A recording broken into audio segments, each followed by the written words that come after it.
Renewable Energy Inc. has estimated integrated ocean energy of 9.2 lakh terawatt hour within the EEZ of India. Tourism and recreation from cruises to coastal ecotourism are boosting local economies. Marine biotech is advancing new medicines, bioproducts, and sustainable marine solutions. Oil and natural gas continue to provide energy security and support economic growth. India has already laid a strong foundation for its blue future. The draft National Blue Economy Policy unveiled in 2021 provides a clear framework for sustainable marine governance.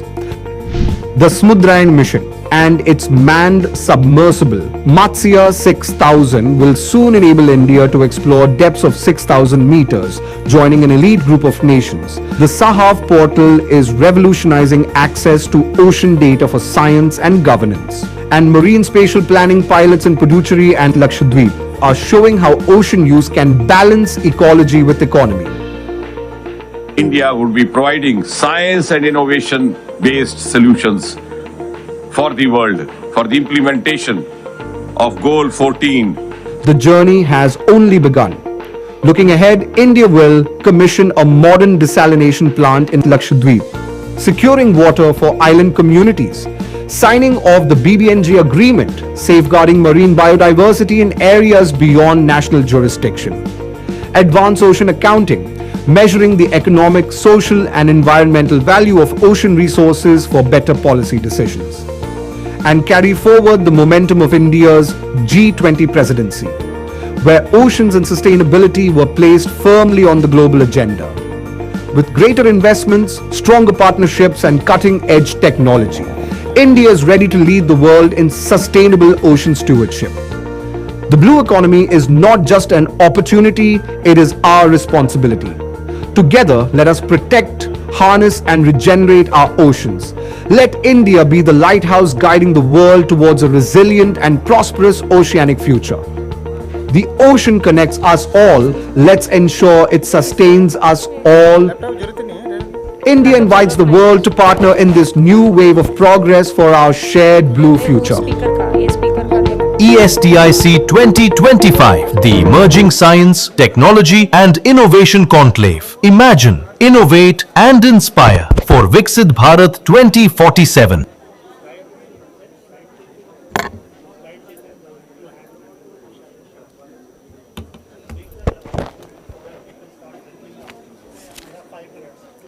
Yes.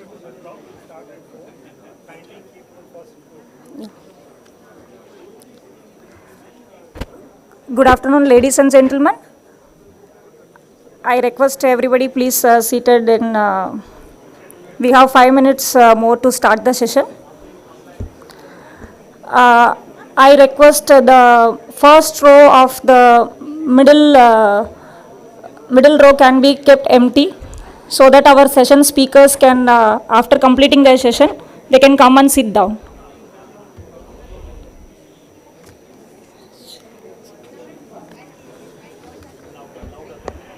Louder.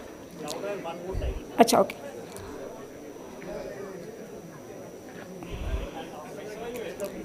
Yeah.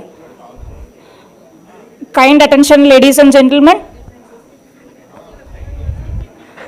Kind attention, ladies and gentlemen. The first row can be please kept empty.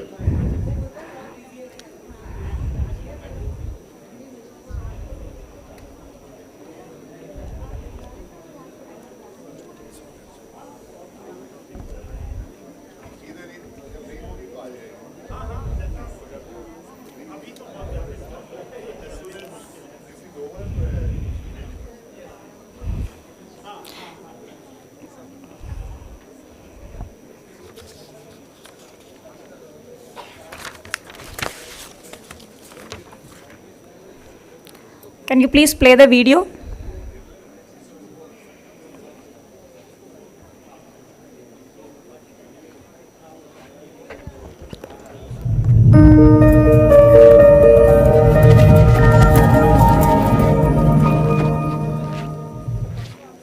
In a world defined by blue frontiers, the ocean is more than a vast expanse. It is the lifeline of our planet. It covers 70% of Earth, sustains life, regulates our climate, and holds the key to a prosperous and sustainable future. For India, the ocean is not where the land ends, but where the opportunity begins. With a coastline stretching over 11,098 kilometers, 1,382 islands, and an exclusive economic zone of 2.4 million square kilometers, our maritime resources are immense. Already contributing nearly 4% to the national GDP, India's blue economy has only begun to show its true potential. Under the leadership of Prime Minister Narendra Modi, we must promote greater global collaboration in trade, tourism and investment, infrastructure development, marine science and technology, sustainable fisheries, protection of marine environment, and overall development of ocean or blue economy. To me, the blue chakra or wheel in India's national flag represents the potential of blue revolution or the ocean economy. That is how central the ocean economy is to us. the blue economy has been identified as a key pillar in the vision of Viksit Bharat 2047. It is also recognized in the vision of New India 2030 as one of the 10 core drivers of growth. With the target of building a $100 billion blue economy, India is committed to unlocking the vast wealth of its oceans through science, innovation, and sustainable governance. Develop deep ocean technologies and apply marine spatial planning to balance growth with conservation. Through the Deep Ocean Mission, we are pushing the frontiers of explorations. We are also advancing marine biotechnology, developing offshore renewable energy sources such as offshore wind and ocean thermal energy conversion. India's blue economy brings together multiple sectors that can drive both growth and sustainability. In fisheries and aquaculture, innovations such as open sea cage farming, mussel and oyster culture, ornamental fish breeding, and integrated seaweed fish farming are creating new livelihoods. Shipping and ports are becoming smarter with digital dashboards at ports and AI-powered shipping routes. Ship recycling and port modernization are setting global benchmarks for a sustainable circular economy. Renewable energy, Incoires has estimated integrated ocean energy of 9.2 lakh terawatt-hour within the EEZ of India. Tourism and recreation from cruises to coastal ecotourism are boosting local economies. Marine biotech is advancing new medicines, bioproducts, and sustainable marine solutions. Oil and natural gas continue to provide energy security and support economic growth. India has already laid a strong foundation for its blue future. The draft National Blue Economy Policy unveiled in 2021 provides a clear framework for sustainable marine governance. The Samudrayan mission and its manned submersible Matsya 6000 will soon enable India to explore depths of 6,000 meters, joining an elite group of nations. The Sahav portal is revolutionizing access to ocean data for science and governance. And marine spatial planning pilots in Puducherry and Lakshadweep are showing how ocean use can balance ecology with economy. India would be providing science and innovation-based solutions for the world, for the implementation of Goal 14. The journey has only begun.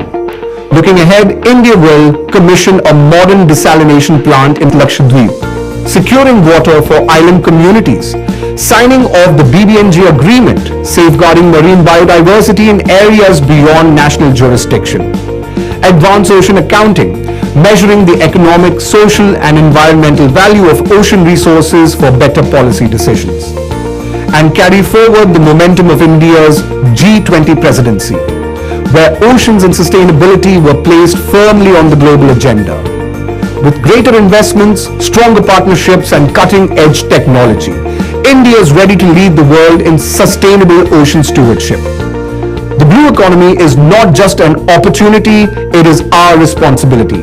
Together, let us protect, harness, and regenerate our oceans, Let India be the lighthouse guiding the world towards a resilient and prosperous oceanic future. The ocean connects us all. Let's ensure it sustains us all. India invites the world to partner in this new wave of progress for our shared blue future. ESTIC 2025, the Emerging Science, Technology and Innovation Conclave. Imagine, innovate and inspire for Viksit Bharat 2047. Good afternoon, ladies and gentlemen. A very warm welcome to all of you to the thematic session on blue economy under the Emerging Science and Technology Innovation Conclave ESTIC 2025. We all know our Prime Minister's prominent statement on blue economy, and I quote, "To me, the blue chakra on wheel in India's national flag represents the potential of blue revolution or the ocean economy. This is how the central the ocean economy is to us." The blue economy represents one of the most India's dynamic and forward-looking growth frontiers where ocean science meets innovation and sustainability meets opportunity. India, with its 11,098 km of coastline and rich marine biodiversity, stands as a powerful pillar of our national development that combines advanced marine research, technology-enabled exploration, and community-driven entrepreneurship across sectors such as fisheries, marine biotechnology, renewable energy, coastal tourism, and maritime logistics. The Ministry of Earth Sciences has been at the forefront of this transformation, driving ocean observation, digital innovation, and marine ecosystem restoration through a truly integrated approach. This session aims to bring together voices from science, policy, and industry to explore how India can translate its vast ocean potential into new era of sustainable economic prosperity and ocean century for India. We are privileged to have among us an eminent lineup of experts and thought leaders who have been instrumental in shaping this journey. To begin the session, may I invite now our distinguished dignitaries for the inaugural segment to kindly come up on the stage. Firstly, I invite our session chair, Dr. M. Ravichandran, Secretary, Ministry of Earth Sciences, Government of India. He is a distinguished scientist with over 3 decades of experience in ocean, atmosphere, and polar sciences. Since October 2021, Dr. Ravichandran has been leading the Ministry of Earth Sciences. Okay, sir. So it's my privilege to invite Padma Shri Dr. Shailesh Naik, Director of the National Institute of Advanced Studies and former Secretary MOES, and the dais, please, sir. Dr. Naik is an eminent Indian earth system scientist. He is a pioneer in ocean observation and coastal management. He led the establishment of India's tsunami early warning system. Sir, please. Allow me to at least complete this. Considering the impact of Dr. Naik's earth science research to our society, the Government of India has rightly conferred on him the civilian honor Padma Shri in the field of science and engineering in 2024. Now it's my honor to invite Dr. Sunil Kumar Singh, Director, National Institute of Oceanography, Goa, the chairperson of the Blue Economy Thematic Committee. Dr. Sunil Kumar Singh, a distinguished geochemist whose pioneering research has advanced our understanding of marine and isotopic geochemistry. He has been honored with numerous fellowships and awards such as Swanti Swarup Bhatnagar during 2016 for his contributions to Earth, atmosphere, ocean, and planetary sciences. Next, I would like to invite our session speakers, Dr. Ratish Kumar, a leading marine scientist from ICAR CMFRI Kochi, specializing in marine biodiversity and climate resilient fisheries. His work spans marine mammal research, ocean health monitoring, and bycatch reduction, with several national recognitions for advancing sustainable fisheries management. Next, I would like to invite Dr. Ganesh Kamath, the founder and director of Organica Biotech, a pioneer in biotechnology-driven environmental solutions. With over 3 decades of experience, he has built a global reputation for developing microbial and clean tech innovations that address soil, water, and waste management challenges for a more sustainable planet. Last but not the least, the session speaker representing the new wave of women entrepreneur in India's blue economy, Ms. Minushree Madhumita, the co-founder of Thinkra Innovative Solutions Private Limited, Kalahandi, Known for her flagship product Divara Mitra, a solar-powered IoT-based aquaculture innovation. Her work empowers rural fish farmers with clean energy and smart technology to improve productivity and livelihoods.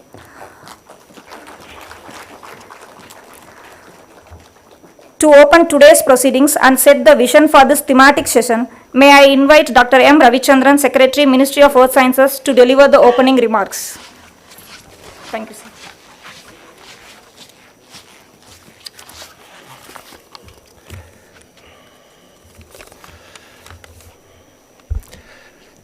Very good afternoon to all of you, and thank you for joining this sailing on board Blue Ocean.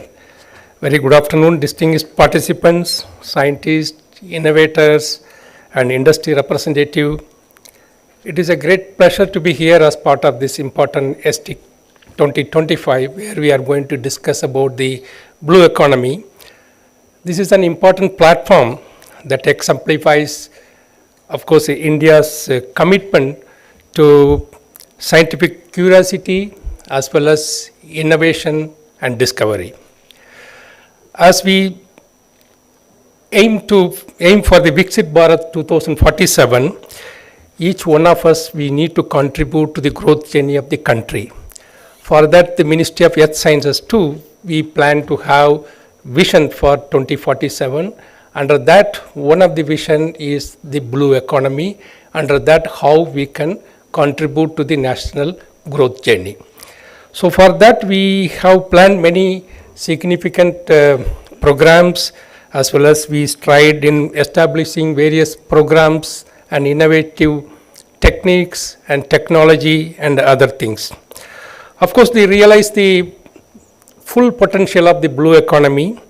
I think it is imperative that it is not only the one sector or one ministry can contribute to the growth, but also I think it is many players, many ministries, as well as various stakeholders, as well as academia, national labs and industry has joined together.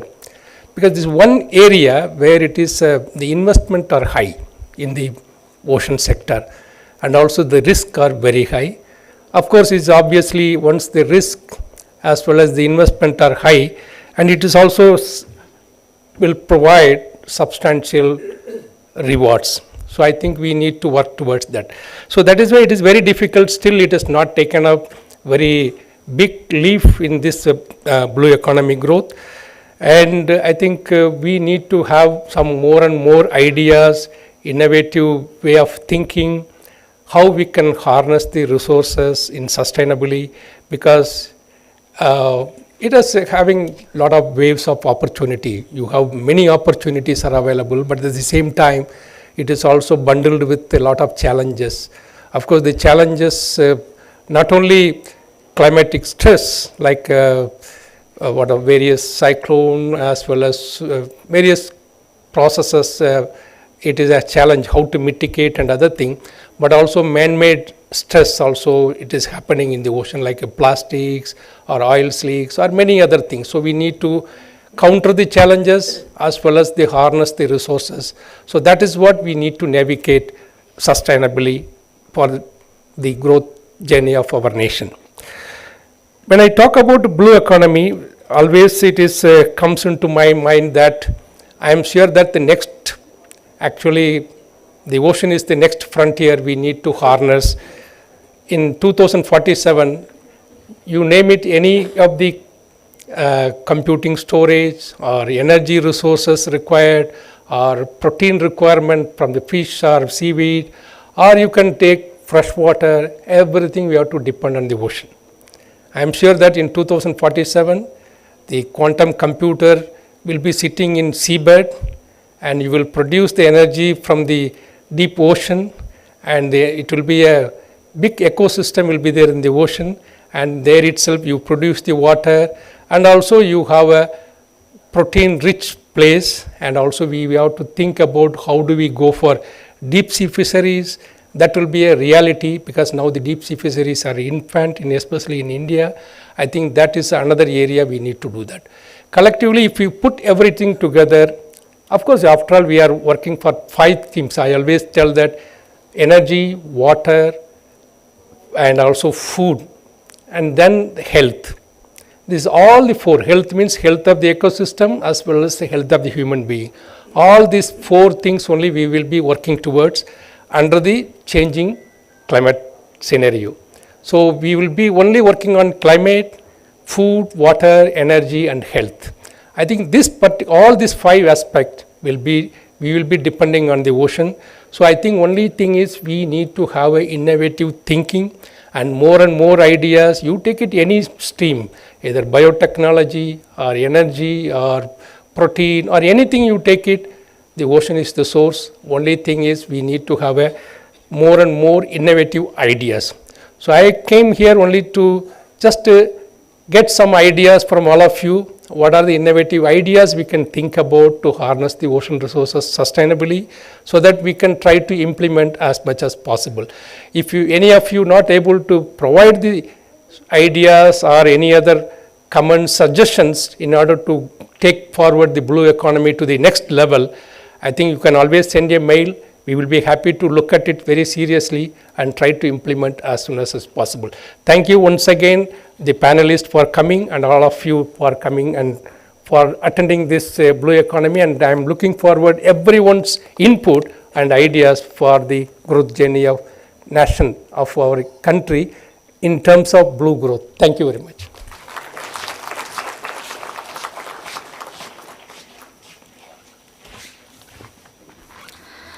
Thank you very much, sir, for your insightful and forward-looking words for inspiring us to advance India's scientific leadership and innovation in the blue economy. So before proceeding to the keynote address, we now play the small video on 11-year achievement of Ministry of Earth Sciences under the theme Blue Economy, which also encapsulate our vision for 2047. May I have the video, please? Pioneering ocean innovation. The Ministry of Earth Sciences drives India's blue economy journey. 11 years of innovation and impact. With Matsya 6000, India takes a giant leap into the deep-reaching 6,000 meters below the sea. 75,000 square kilometers mapped and 380 million tons of polymetallic nodules discovered. A 15-year contract with the International Seabed Authority secures a 10,000 square kilometer exploration zone. 90% of India's exclusive economic zone mapped, powered by the Sahav portal and Samudra app. Every year, over 5 lakh fishermen are empowered through potential fishing zone advisories. Fishermen receive real-time guidance in their local languages, helping them catch more, use less fuel, and safeguard the ocean. From bioresources to deep-sea technology, from ocean thermal energy conversion to desalination in Lakshadweep, delivering over 3 lakh liters of fresh water every single day. And through ITCOO, International Training Center for Operational Oceanography and UNESCO-recognized Category 2 Center, more than 7,400 professionals from 96 countries have been trained. Ministry of Earth Sciences, where science, innovation and sustainability power India's blue economy.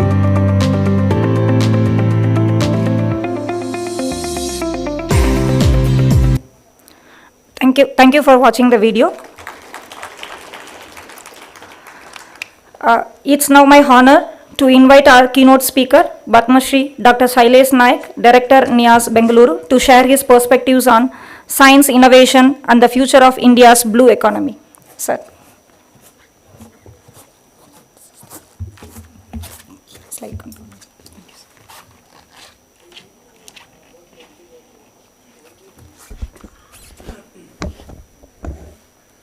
Good afternoon, everybody, and first of all, I'm extremely grateful to Dr. Ravichandran to invite me and give an opportunity to talk to you about how the ocean science can lead to blue economy. But the question is why we have been talking about blue economy, especially in last decade or so. The reason for this is exactly 165,000 years ago, The first, when the man faced first time the climate change in Africa, Central Africa, there was this tremendous drought. And that time it was all hunting, the food was not available. And the first migration started and they reached to the ocean. And there they found fish. And that is why the survival of the humankind happened. And we are on the more or less same threshold today with the climate change. And that is why, because the ocean today, as Dr. Ravichandran said, provides food, energy, ecosystem to survive, controls weather, climate and all. So in 2012, the Sustainability Conference said that we need to move from a green economy to a blue economy. And then it was followed by the Sustainable Development Goals. All of you know Goal 14, which says that we need to conserve and utilize the ocean resources for sustainability. And of course, that again followed by the decade of ocean, and India also has launched ocean expeditions, the main in the Indian Ocean from 2015, which will go up to 2030. The basic idea is that we need to provide science to take forward this blue economy. Now, what I would like to do is broadly define the blue economy. There are various definitions exist, but this is basically, it has to be ocean dependent, which should provide a livelihood security while ensuring environmental and ecological security. So it's not only the development for the sake of economy, but we also need to ensure that we protect the environment and use the resources in such a way that they are continuously available for the future generation. Now, there are several aspects, the fisheries, the ecosystem, minerals, energy resources, ports, shipping. There are several aspects of this, but the most important, which links to everyone, is the marine and coastal and marine spatial planning, because we need to balance the development along with the ecology and environment. So we need something, a planning, which can be done as a spatial planning. I'll come back to that, but I'm not going to discuss each and every point in this because of the shortage of time, but quickly I will brief some of those major issues. The one which is very important, and you've seen in the video also, and yesterday Prime Minister also mentioned, is about sustainable fisheries and the role which is played by potential zone fisheries. Now, this is now 25 years old service, which ensured that the fishermen get sufficient money with a less effort. And this translates into economic benefits, which is roughly around 17,000 rupees per trip. Of course, there are different ways and means. There is another number is about 10,000 crores, so it's how you look. But it definitely brought economic benefits. But many argued that since you are asking people to go to straight away to the fishing areas, it may be overexploited. But we found that our fishing last 25 years is within sustainable limits. The second is our overall catch has not increased. The catch remained more or less same from the potential of about 5 million tons to 3.9 to 4.1. Different years it will be very little bit. But we are catching the same catch more efficiently. And that is why it provides a benefit, economic benefit. But the question is how it is giving environmental benefit. The search time has reduced drastically, almost 60 to 70%. And that is what translates into that much less carbon dioxide into the system, which is computed around 0.16 tons of carbon dioxide per ton of fish catched. So it's a huge environmental benefit as well. And of course, if you compute into the carbon credits and all, the benefits are very much more. Now, since this is one which has happened, but because of the climate change, what has happened is that the sardine and mackerel, which is one of the most important fishery on the Kerala, Karnataka, which used to be, have shifted northwards as well as on the east coast, especially after 1985. Now, because of this shift, two reasons. One, of course, the erosion on the Kerala coast, so the habitat has been destructed. And second, of course, the warming of the sea. It is going to more cooler areas and more deeper areas. Now, in such scenario, we need a little bit more than what we have been doing. We need to have a models, species-specific models, where we are able to estimate that what is likely production of a particular fish, like what we have been doing for wheat, rice, and many other crops. That in this particular season, we are likely to get this much. So our plan should be accordingly to make it sustainable. The second, the tuna, which we are catching roughly about 12% of the potential, and the deep water fishery, which is also a major, which we are still not able to use that resource for the economic benefits. So this fishery is going to be one major source which we need to further improve our services. There are many other aspects of the resources. There are huge resources beyond 500 meters to 2000 meters, which CMLRE, I understand, have done a lot of work. We need to see how we can harness those resources.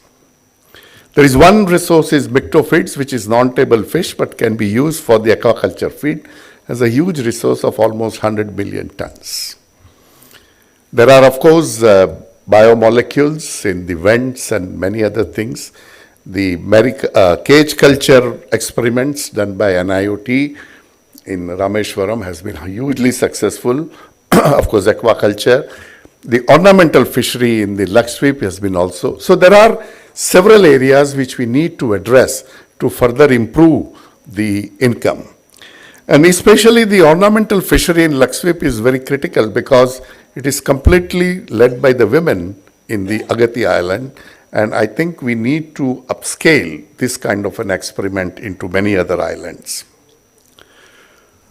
Now, if you want a sustainable fishery, you need to also maintain the health of the ecosystems, and mainly mangroves, which is a major habitat for large number of fisheries. In our coast, there may be some states that may be decrease or increase, but overall, the increase is of almost 1,000 square kilometer. So from 4,000 in 1987 to today, it is about 5,000 square kilometer. So the health of the mangroves have improved considerably. The issue is what likely to happen to the mangroves when the hazards and other climate change related issues comes. Now, for that, we need a much more detailed information that what is the composition of those mangroves, whether they are Avicennia or Rhizophora and those kind of things. Because the cyclones, if you take cyclone, both do not affect similarly to this species. The Avicennia gets much more affected than the Rhizophora. Or how the sea level is likely to change. Like in Sundarbans, we have been seeing that the heritariety or Sundari, which is name came for Sundarban, is reducing, and the Avicennia, which is the more salt tolerant, is growing. So this kind of a regime shift is happening, and I think we need to continuously monitor to find out, because it has a direct implications on the economy. The second, which is very important, is the coral reef. The both mangrove and coral reefs are very important for the carbon sequestration, and some of the value of this, economic value of these ecosystems is huge.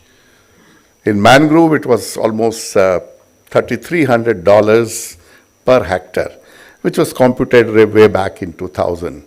But in the coral reef in Indonesia, it is computed about $3 million, US million dollars per hectare of a coral reef. So it has a huge economic and environmental benefit. Now we know that you must be all knowing about the bleaching, that because of the increase in the temperature, the corals are bleached. But we have also seen that the corals which has bleached once do not get bleached again. That means they are adapting to the increasing temperature. The NCCR has noted that in the Gulf of Mannar, you see a new recruits, new mangroves, new coral reefs are coming up. That means they are adapting to the higher temperature. We have seen in Persian Gulf, the corals is surviving at 36-degree temperature. So the increase in the temperature is not going to be that important for corals to survive. Now there is another question which we need to answer is, the algae and corals have a symbiotic relationship because the algae is a food for the corals. Now the question is whether the algae is adapting to the new temperature or the corals are adapting to the new temperature. So there are many questions which we need to answer. But the more important thing which for the corals is the increase in the acidity, the increase in the pH values. The increase in temperature, increase in the pH values, and because of that the reduction in oxygen would be much more harmful to the coral reefs. So we need a scenarios or the IPCC scenarios at different levels. What could be the likely pH values at a different IPCC scenarios in the decadal way so that we can know what is likely to happen to the coral reefs and whether they are adapting to the new changes or not. Same thing is about the biodiversity. There are n number of reports and says that we are losing biodiversity, some say 100 times or 1,000 times and various things. But there is no baseline from which we have been measuring. And I think the CMLRE has started a very fundamental work on the creating a baseline as a part of the census of marine life where they record all the life from surface to the seabed and convert into a ocean biogeographical systems. It's a long way to go, but this is the beginning. At the level, there are several new species were identified, and I understand the last 150,000 records have been already done. Now what we need is the repetition of these surveys to find out how the biodiversity we are losing. And I think this is an extremely good base for us to go from here. But one important thing is this is a huge work for the Indian Ocean, and we need a cooperation from all the Indian Ocean rim countries for providing the information on these aspects. And I understand some of the countries has already provided some data, but I think we need to scale it up this aspect. The tourism is another very important area, and especially the beach tourism. Now, the initiative which is taken by Ministry of Environment and Forest and Climate Change is to designate certain beaches as a blue flag beaches. It's kind of a certification process by which you can say that this beach has a good quality, the water is good, the environment is good, these are some of the major issues around this, and the regular monitoring is done, and also the safety. So 12 beaches have been already identified as the blue flag beaches, and many of this beach has an entrance fee to maintain these beaches, and people have been thronging these beaches, the blue flag beaches. And now there is a plan to make these 100 beaches in next 5 years. But I think in 2047, we should aim that each beach should be of a quality of a blue flag beaches, which could drastically increase the tourism value. Now, when you are doing all this, the other important thing that we should keep of ocean health, one is, of course, harmful algal blooms. We have initiated the information on the algal larvae blooms will be provided by INCOIS. But what we need is actually a warning system, even if it is a couple of days ahead, that these are the areas where the algal blooms are there, so we can advise the fisherman not to fish in those areas. So this is one which is we need to do. The marine litter, of course, there are several programs I have been seeing of the cleaning of the beach and marine litter, including the microplastic. This is another area which we need to see that how we can reduce the marine litter as well as the pollution. The many, I think about 25 places is being routinely monitored for the pollution. This is fantastic because we know that what kind of water quality we have, and most of the places it is not at the alarming level. But if we are going to move forward with the blue economy, it is assumed that there will be large amount of development will take place along the Indian coast. So we need model which integrates the land use, the socio-economic conditions and likely pollution which is likely to happen in those areas to make sure that we do not damage the environment. So this kind of models are very much required for us to integrate all the information to find out where the industry can be done or where it should not be done. The ocean mineral is another major issue. We have the huge potential on the coastal places, which of the variety of the metals, but more important, with lot of rare earths. The total value, something is around $150 billion. This is still remains unexplored. And I understand that now the blocks have been identified and they will be allowed to exploration the private parties. But the most important thing is we do not have a technology to extract the different metals from this. There are some methods by which we extract the titanium and some other rare earths, mineral, thorium and many others. But as a whole, we need a very detailed mission to find out the extraction of the different metals from this. And I think today it is much more critical in view of our emphasis on the renewable energy. And this is a very short term. I mean, this can be done much faster. Within the next 5 to 7 years, we can start utilizing this resource. The deep sea minerals, as mentioned, is about 380 million tons. The polymetallic nodules is a huge resource. We have the beneficiation techniques. The first mining site is also identified, and the value could be around $187 billion. So it's a huge resource. Similarly, the exploration for the hydrothermal vent, I understand, is very successful, and they have already located some of the vents which will give you copper, zinc, lead, gold, silver, and many other metals. And this is another area which we need to do. The cobalt-enriched crust, which is also located now on Carlsberg Ridge, also this is being found out.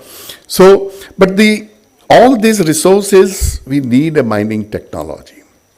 And that is one of the reasons the main deep ocean mission is focusing on the technology to harness. And this is little long term, it is not going to happen tomorrow or day after tomorrow. It may take another 10 years or 15 years to actually harness this. But the important thing in this also, that today, even if you able to do this, we must be ready to extract the metals from this. So when you do this experiment parallelly, we should also build extraction methods for harnessing this. One of the very important success is about harnessing the water, which we saw that, and this plants can be, similar plants can be done in all thermal power stations, because the same thing, and we can harness, and plus we should build a technology to harness from the deep ocean mission where we can do 10 million liters a day instead of 150,000 liters a day. The energy, we have a gas hydrates, we have a thermal wave, all this needs to be further enhanced and exploited. Hazards, we have the vulnerability maps available, so we know where you can make the investment, where you cannot make the investment. We have extremely good hazard and warning system for cyclone, for tsunami, for floods. So the response mechanism is also available. Now, to balance this, we need coastal and marine area management, and currently we have a coastal regulation zone where up to 500 meters are restricted. But important thing is that India has the maps for the entire country on a very high scale, 1:25,000 scale for the coastal zone management. NCCR is producing the erosion maps, INCOIS is producing the vulnerability and the inundation maps and the storm surge. So this part, I think the experience which we get in Pondicherry and Lakshadweep to marine area special planning, I think we need to scale it up to see that how this technology can be applied for the entire Indian coast. This all to realize the deep ocean mission has been, I won't go into the details. I would highly recommend to go through the editorial by Dr. Ravichandran in Current Science, where very nicely the whole concept of the deep ocean mission has been identified. Now, what we need to do further? I think the most important thing is that we need to find out what kind of ecosystem shift or a regime shift is happening on coastal and marine area, because that will ultimately depend, affect our economy. The second, which is very important, is the coastal and marine area special planning. The third, we also need to build observation system, new approaches, that how heat is transporting, how the variability in the carbon cycle, what is the role of temperature increase in carbon dioxide in cyclone. So there are n number of problems which we need to identify, and some of these are now taken up as a part of climate services into the deep ocean mission. The fourth which we need, because there are different kinds of disparate data sets, you may have ecology, geology, biology, geophysical, physical. So how do we integrate these all different parameters? So that is the another thing. The one which is very important in my view is that we have to find the digital ocean. Invest in the digital ocean so that the different kinds of data, also including socioeconomic, environmental, and scientific data, can be integrated. Of course, the new technologies, because this seminar is for emerging technology, AI, we had excellent, good lecture. How do we make use of these aspects?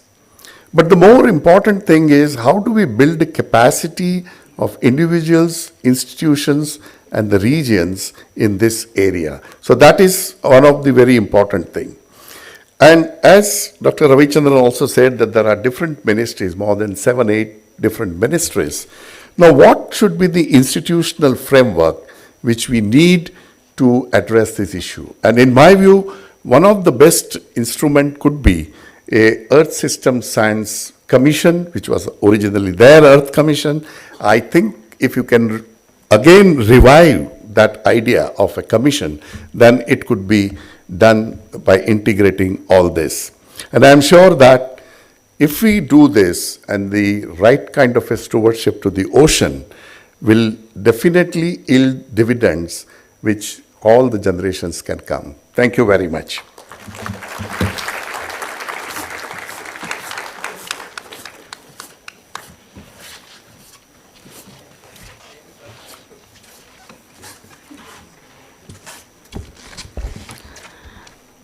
Thank you, sir, for your enlightening keynote address and for highlighting the critical links and gaps in the ocean science governance and the way forward. So next, we will now hear from our session speakers who represent the interface between science, industry, and entrepreneurship. May I first invite Dr. Ratish Kumar, Senior Scientist, ICAR CMFRA Kochi, to share his insights on sustainable marine resource management. Thank you.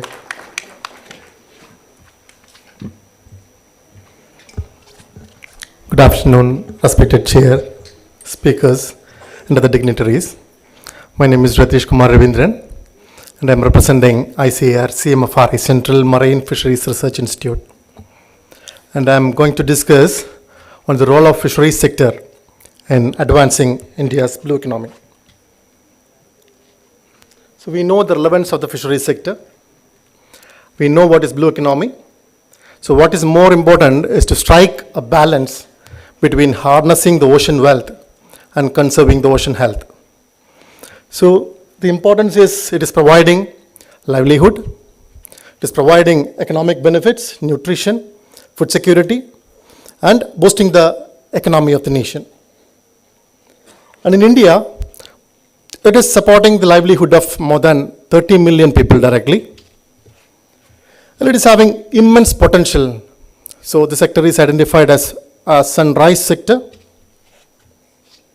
However, the potential of this marine sector is actually challenged by overfishing, habitat degradation, pollution, and other climate change impacts. So we need sustainable solutions or science-based solution to tackle the challenges. So what is on the right side is an eco-friendly method of fishing. It's happening in the Lakshadweep waters, pole and line fishing, which is targeting the tunas, the untapped resources. And on the right corner, what you're seeing is the open sea cages, CMFRA's cages in Mantapam. And this is about the resource potential of India. So we have a huge coastline of 11,098 kilometers. We have a vast EEZ of 2.02 million square kilometers. And we have a lot of islands, more than 1,300 islands, where our potential lies. And we have, in the commercial fishery, we have a food basket of near 1,000 species. We have a multi-species fishery. And what we are tapping, the potential what we are tapping is only from the coastal waters. So we have a huge EEZ, but what you're seeing on the left, I don't know whether there's a point there, only this much area is tapped. That means only the coastal waters, still Indian fishery is considered as a coastal fishery. Up to 100 meters we are exploiting. 90% of our catch is coming from the 90 meter up to 100 meter depth. So we have our traditional resources in the northeast, northwest, southeast and southwest region, but we are not tapping the potential of the deep sea or the unconventional resource and the offshore resources. We don't have that much capacity, but recently government has taken up a lot of steps, a lot of schemes has been pumped into the sector. So we have witnessed tremendous progress in the last decade. So see in the marine and inland production, in the inland fisheries and aquaculture sector, and in the fisheries export sector, in the last decade we have witnessed more than 100% increase in the growth. So presently we are exporting near to 62,000 crore and our production is near to 195 lakh tons. And India, our global standing is, we are the second largest producer of marine fishes and we are the second largest aquaculture producer. And our growth rate is 8%, and which is next to the IT sector of the country. 9% growth rate. And India is the sixth largest exporter. Then here are the strategies for improving the marine fisheries sector. So as I mentioned, we have to tap the potential of the deep sea resources, the unconventional resources, and the offshore resources. We means the coastal sector is actually overexploited. So there is a lot of competition in the sector and the sector is overcapitalized. And we have to control the destructive fishing methods. So what you are seeing on the left side is actually the juveniles of barracudas, which can grow even up to half a meter. So we are exploiting all the juveniles. We have an indiscriminate fishing. So we have to control, we don't have a framework to control the fisheries in the open ocean. We have Marine Fisheries Regulation Act to control the fisheries of the states up to 12 nautical mile. but still a marine fishery bill, it is not yet ratified. So we need more and more regulations. We need more and more areas under protected zones or maybe marine protected areas. As per the Aichi Convention, 30 into 30 target we have still to achieve. Then again, we have to expand the mariculture. Means still our mariculture is also in infant stage. It is not in commercial scale. We have not tapped the potential of the offshore waters, the seaweed farming, the ornamental fish farming. Then again, the infrastructure and value chain. For to tap the resources in the deep sea, we need more and more vessels. We don't have India. We don't have distance water fishing vessels. We don't have motherships. We don't have industrial fishing vessels. We don't have processing industrial vessels. So we need to enhance the capacity for harvesting and in the post-harvest sector also to maintain the quality, to maintain the traceability and to maintain the global standard and to comply with the global regulations, we have to invest more. Then again, coming to CMFRA's role in capture fisheries management. So we collect data from all the landing centers. We have a FAO approved methodology to collect the landing data, a stratified multi-stage random sampling. We collect the data of landing, the catch and the fur details. We do stock assessment of all the important fishes, the commercially important near to 135 species regularly. We do stock assessment. And we do stock assessment of marine mammals also, which we started recently in 2020. We started the stock assessment of marine mammals in the Indian EEZ following the line transit methodology. And this is a perfect example for science-based solution. So recently in last month, the report which submitted by CMFRA to US NOAA, they reviewed the marine mammal stock assessment report and they were satisfied with the reports and we scientifically proved that the fishery interactions or the marine mammal, with respect to interaction, India is in healthy status. So the which had to secure the steady state export, the marine product export to US. Then again, science-based solution like we do biology, fish biology to understand the breeding, whether there is any change in the phenology, whether there is any change in the trophodynamics of the species. So based on that, we recommend the minimum legal size. Means the minimum size at which a fish can be caught. So we recommended this to all the states, to their particular fishes. And already 5 states have, in the Gazette notification they have approved. That means the biological reference point here is the size at which the fish has to breed at least once in their life cycle. That is the minimum legal size, the biological reference. So we have to allow a fish to breed at least once in the life cycle for the recruitment to continue, for a sustainable fishery. That is a biological reference point. We have recommended this to most of the commercial fishery. Then again, we have revalidated the potential in the Indian EEZ. Presently, the fish production potential in Indian EEZ is estimated as 5.31 for the conventional resources. But we have again untapped resources. That means we have deep sea resources and even unconventional resources of more than 2 million tons, as explained by Sailesh sir. We have to tap. Again, we launched the marine fishery census before 2 days. This is the data backbone for framing any policy for blue economy. So our representatives will be going to each and every fishing village, to every harbors, to every households to collect the information regarding the household information, village level information, etc., to frame new policies. Again, we are providing technical support for restoration, particularly for restoring the damaged critical fish habitats like the artificial reefs, and we are trying to restore the degraded seaweed ecosystems and seagrass ecosystems in Lakshadweep and Andaman. And we are supporting the government schemes like PMMSY and Deep Ocean Mission. And we have mapped the potential of non-conventional and deep sea marine resources. You can see on the right side, the potential of oceanic squids, the potential of oceanic tunas and tuna-like fishes, and the mesopelagic fishes and ribbon fishes, Stachyrus auriga and the Indonesian. Coming to the mariculture side, we prioritized 82 species suitable for culturing, which are high-value species.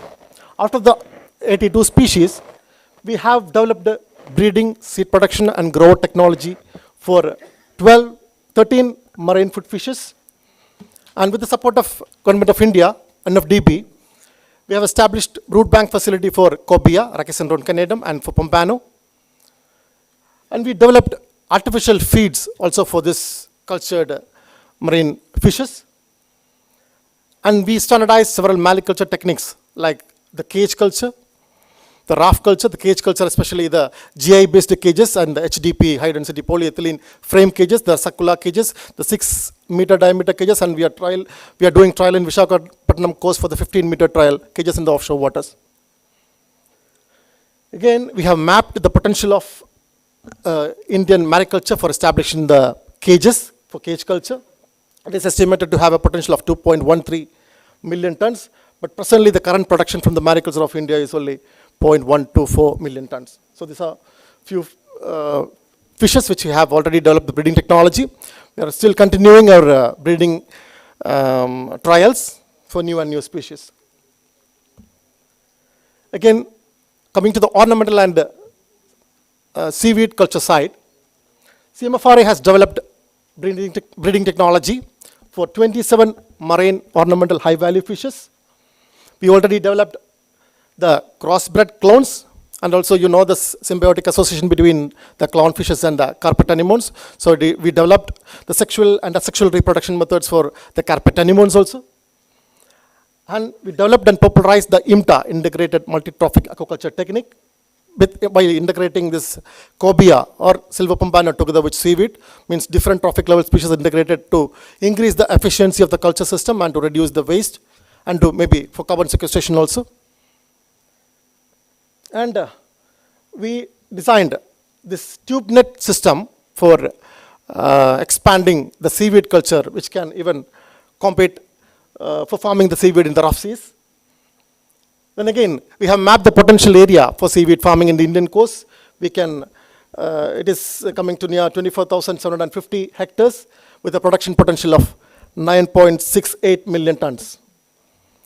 And our Mantabam Center has been identified as the Nucleus Breeding Center and Center of Excellence in Seaweed by Government of India. Coming to the marine biodiversity assessment and environmental management, again we are monitoring the water quality and sediment quality, including the marine litter in the Indian beaches. Already all this data is available in our website. And we have discovered 259 species new to science. We are assessing the blue carbon wealth of India, including the mangroves and the seagrass and seaweed ecosystems. And we estimated that the carbon dioxide emission from the Indian fishing sector is 17.3% lower than the global estimate. Again, we developed the climate vulnerability atlas for all the 77 coastal villages based on the flood proneness or cyclone proneness, etc. A multi-hazard index has been developed. And we adopted 34 villages along the coastline and developed as climate smart villages, what you are seeing on the right. And we are assessing the response of all marine ecosystems, sensitive marine ecosystems to the effects of climate change, or even we are doing in vitro and in vivo studies. This is an example. What you are seeing on the right, on the bottom is Acropora coral reef on the Agatti Island. Before the marine heat wave in 2024, it was healthy, and the 2024 underwater survey proved that it is bleached, and after the marine heat wave event, again we assess the health, and we can see that it is already dead. It reached beyond the tipping point. Again, we have a strong team working on marine prospecting, bioprospecting. We are exploring the potential of marine biotechnology for developing new drugs, enzymes, and nutraceuticals. Normally, traditionally, we are exploiting the seaweeds for agar, algin, and carrageenan, and we have developed 12 nutraceutical products for lifestyle diseases like for arthritis, for hypertension, for anti-cholesterol effects and all. Already 12 nutraceuticals from the seaweeds, only from the seaweeds, has been already developed by CMFRA. What you are seeing on the right is that. And we developed a microbial consortia for fast degradation of fish and crustacean. This is a marine-based bacterial consortia for degradation of the crustacean shell waste, cellulose-based waste. And we developed iridescent prototype of marine pearl through mantle epithelial cell culture technology. And we are also in the DOM project for the bioethanol production from seaweeds. We are into it to tap the potential, and several novel microbiological PUFAs, polyunsaturated fatty acid, omega-3 and omega-rich fatty acids, enzymes, and antimicrobials from marine bioprospecting. It is on the way. Then again, the way forward for a sustainable blue growth, what we are proposing is to promote responsible fisheries and scientific management. We have to conserve more and more critical habitats and promote the ecosystem-based fisheries management. We have to strengthen the infrastructure. I already mentioned about the infrastructure what we are having. And we need more and more factory vessels. We need to develop our post-harvest facilities. Then again, we have to expand our market to ensure the quality, traceability. Now the market demands traceability for transparency, maybe from the catch to the customer or the consumer, or maybe from the farm to the fork. In all levels, the traceability needs to be ensured. And certification for the farming, ecosystem certification. That means the fishery, we have to prove that the fishery is not harming the ecosystem. So traceability is also in line. Then we need more and more diversification in terms of the fishing method, in terms of culture method, in terms of the fishes what we culture. And in value addition, more and more value-added materials like the breaded and battered products, more and more tinned products need to come into the market. And we need better packaging. If you're going to a fish market, we will be blocking our nose because it will be smelling, because the processing what we are doing is not meeting the demand of the market. So we need better vacuum packing and multi-layer packings. We have to strengthen the cold chain because we know that the fish is the most perishable commodity. So we need to establish a cold chain. So now we are doing only layer icing. So we have to improve infrastructure facilities in this line. We need efficient logistics and connectivity because most of our landing centers are in remote areas. So it has to be well connected to improve the market. Then application of remote sensing, GIS and drones and AI in monitoring and controlling the fisheries. Then again, research and development and in-social strengthening is very important. Then stakeholders involvement in planning and execution is very important, co-management and cooperation. So with this, by addressing these challenges and by framing regulatory measures for the open sea, we can, and by efficient monitoring, control and surveillance mechanism and enforcement mechanism, we can harvest fully the potential of the blue economy. We can, with this, more and more employment also can come in. It can support livelihood also. So with this, I'm stopping. Thank you.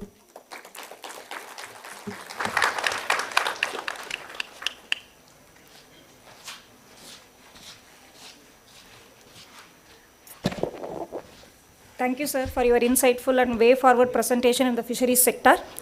So next, may I invite Dr. Ganesh Kamath, Director, Organica Biotech Private Limited, Mumbai, to share his perspectives on biotechnology innovations in marine ecosystems. I request the speakers to restrict their presentations for 10 minutes, please. Thank you. That gentleman has done such a lot of work. You know, how could he finish in 10 minutes? You can give him 5 minutes of mine. So, thank you for inviting me here, Ministry. I am Dr. Ganesh Kamath. Unlike many of you here who have been from the marine side of things, okay, I have come starting from, I have a degree in pharmaceuticals, but starting from wastewater came into lakes, from lakes came into aquaculture, and then went into fish diseases. So that's how the journey has been for me. And today we do kind of not only sell our products in India, but also outside the country. So 40% of it goes out of the country. So I guess that's good foreign exchange for India. And as far as this blue economy is concerned, I don't know how many of you have heard the phrase blue ocean strategy. Okay, for India, it's one of the, if any of you were from any of those hotshot MBA colleges, okay, he would have known about the blue ocean strategy because it was the bestseller business book, and it talks about red oceans and blue oceans and how businesses have to kind of go into the blue ocean strategy. It was written by a couple of NCAD professors.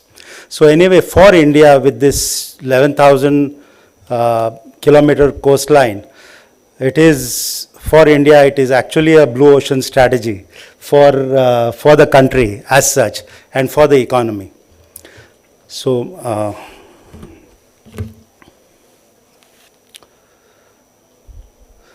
so basically we are talking about most of our presence. We operate over here in fisheries and aquaculture. What we do is we make specific products for nitrogen management, and phosphate, separate for phosphate management in these areas, as well as just so that the survival and also the survivability.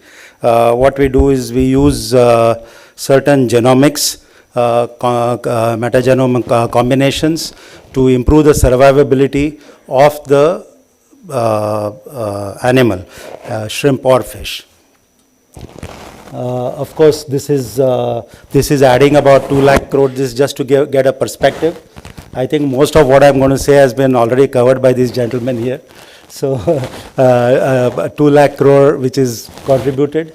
And today, rare earths, as we know, the geopolitics is becoming extremely tough, and they say rare earths is the new oil. So with that in mind, the sea, which is right now at 10,000, and as Dr. Nayak said, it's going to be, its potential is $150 billion. So, and marine biotechnology, it is 50% of the drugs by about 2030 are going to be, half of them is going to be from biologics areas. And from biologics, yes, it comes from a lot of pharma industry, but they are always looking for candidates. And there are a lot of these candidates which are hidden under the sea surface, and maybe, getting them out, and that could be a huge economic benefit. So other than this, there are a lot of other stuff in terms of marine biotechnology, which I'll get into later. And last thing I heard was they don't manufacture any more land. Okay, so if you want biomass to create biofuel, I think now they have to go into the seas. So we have a lot of companies now which are, in fact, there is one Bengaluru-based company, C6 Energy, which is actually kind of gotten into, they have made it into like a manufacturing exercise, growing of seaweeds. So they, for some reason, they have gone to the coast of Indonesia, but then I know they have a MOU with HPCL to use their biofuels. So when we talk about sustainable bioenergy and biorefining, now there is an industry by the name of TrueAlt Energy, which has actually bringing out now second generation TrueAlt Bioenergy, second generation biofuels, and they are kind of using all Indian seaweed. But environmental application, that's where we work in, because about 3/4 of the sewage in this country does not get treated. So eventually they get into the sea. If you go outside, I'm from Mumbai, and as the flight lands, you will see a big brown patch which is coming out, and obviously that is going to change the behavior of the fishes, is going to cause a lot of damage. As it is, we are dealing with acidification. It's because of the carbon dioxide, because what we are doing on the land, and now we are also polluting the seas. So basically, what we have developed also a patented technology by which all these open drains which flow in situ, they get treated. Not maybe, because if you want to put sewage treatment plants, I don't know, I mean, for the kind of sewage that we are generating, it's going to take another 50-60 years, okay? So, but in the interim, what do? Okay, we have to protect our oceans and our rivers. So we have come out with the in situ technology, which is like, will probably treat polluted waters up to about 70-80%.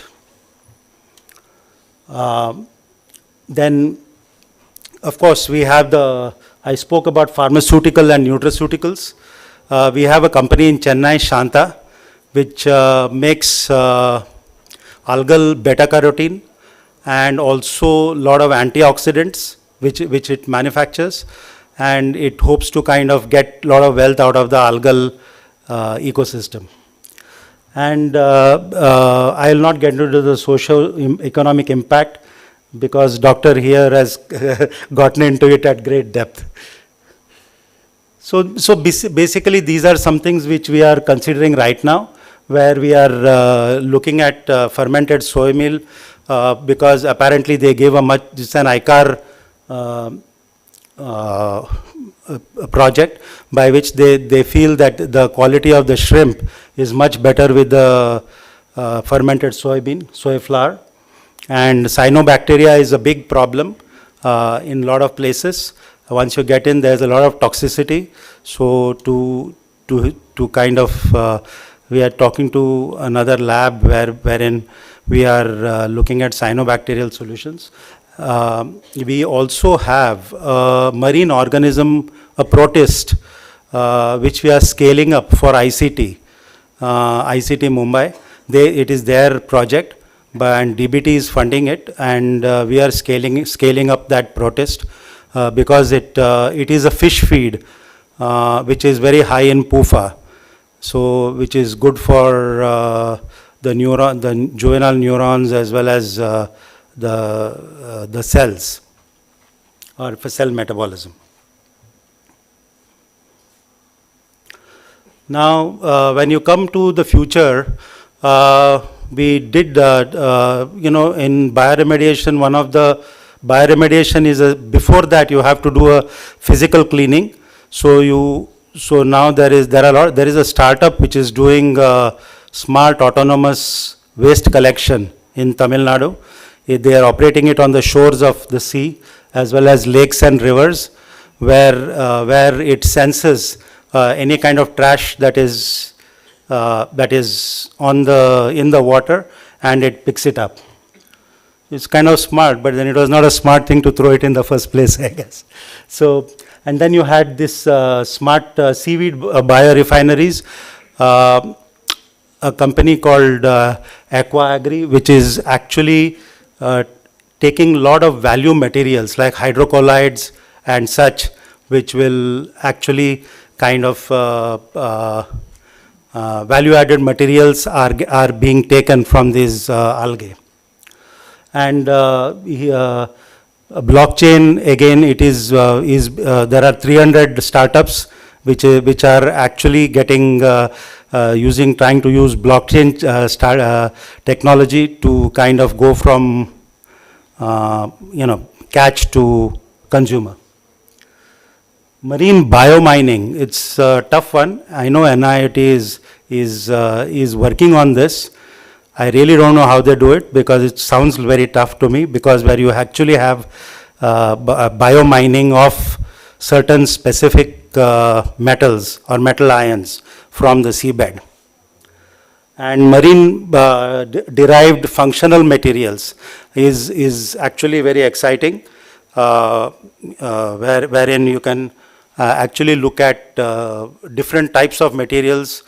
I did have a look at a couple of them when I was at NIO last time. So, and then you have the microbial. This has been around for some time, but then any technology has to be good, has to be cost effective and easy to use. So that's why they have not kind of made it into the practice. But then biocement, which would be used to prevent soil erosion, is something to replace the traditional ways of doing stuff. So anyway, as you know, we are actually academic and research institutes are the one that give us the insights, and we can only kind of are good at commercialization and maybe look at practical innovation. And international partnerships are very important, because I don't know, I hope we have not missed the boat, because we were just discussing with a colleague, and there are thousands of patents which has come out from the West in terms of bioresources, which these guys have gone ahead and done it.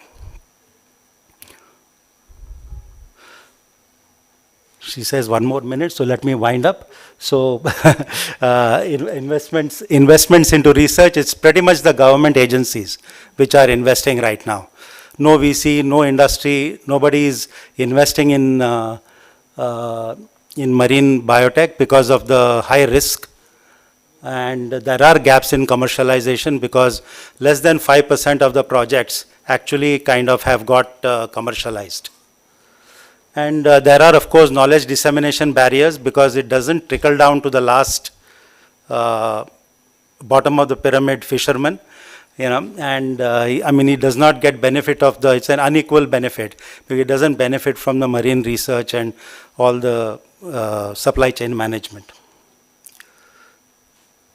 Well, as I told you, we kind of improve the survival rates and we protect the oceans by actually making the rivers more healthy. So that's what we have been doing. Even we have been doing this in the state of Gujarat nowadays, where we look at different open drains. And of course, we have a collaboration with NIO, whereby we are looking at hydrocarbon degradation.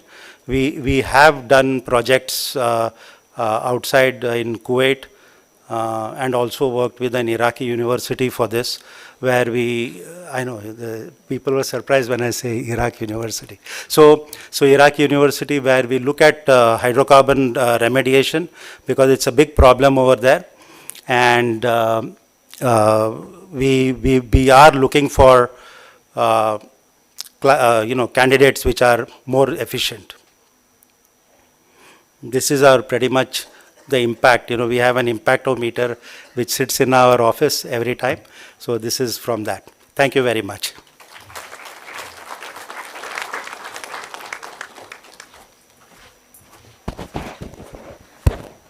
Thank you, sir, for completing on time. Thank you, sir, for sharing informative and innovative ideas with us. So now may I request Srimati Ministry Madhumita, co-founder and director Thinkra Innovative Solutions, to share her experiences on technology lead community innovations in the blue economy. Yeah. Hello. Yeah. Good evening, everybody. This is Ministry Madhumita. I am the co-founder cum director of Thinkra Innovative Solutions Private Limited. We are a women enterprise recognized by Startup Odisha and Startup India. Today I am going to discuss about Dhivara Mitra, our solar power innovation for aquaculture sector, and how we are catalyzing Dhivara Mitra towards basically the blue economy revolution. So how we are going to discuss about it. The next slide, please. Yeah, sorry. This one? Yeah. So basically at Thinkra Innovative Solutions, we implement clean energy-based solution and working towards reducing the carbon footprint in the environment. And we have identified aquaculture sector as the niche market for our solar power innovations. Our mission has been to help the farmers from both aquaculture and agriculture sector enhance their income by integrating them with the modern sustainable solar power technologies, boosting their harvest and connecting them with the right market. Today we are going to discuss about Dhivara Mitra, our solar power innovation for aquaculture sector. It's been our significant step towards creating substantial social impact. As per the survey conducted in the aquaculture sector, the fish and prawn farming sector in India, farmers basically incur almost 50% in the harvest loss. It's been driven by the high morbidity rate caused by low dissolved oxygen level of the water body, imbalanced pH level of the water body, and insufficient feeding system. Additionally, the farmer incurred more production cost, addressing these particular issues with diesel run based aeration system and high skilled manual labor being engaged in this segment. Here comes our solution Dhivara Mitra, which is a solar powered auto navigable integrated solution. This is basically a combination of both hardware and an Android application. The hardware of the solution has got uniform feed distribution mechanism. This has got an automated feed dispersal mechanism which helps in uniform feed distribution across the water body. The solar power aeration system of this device helps in maintaining the dissolved oxygen level of the water body at the desired level.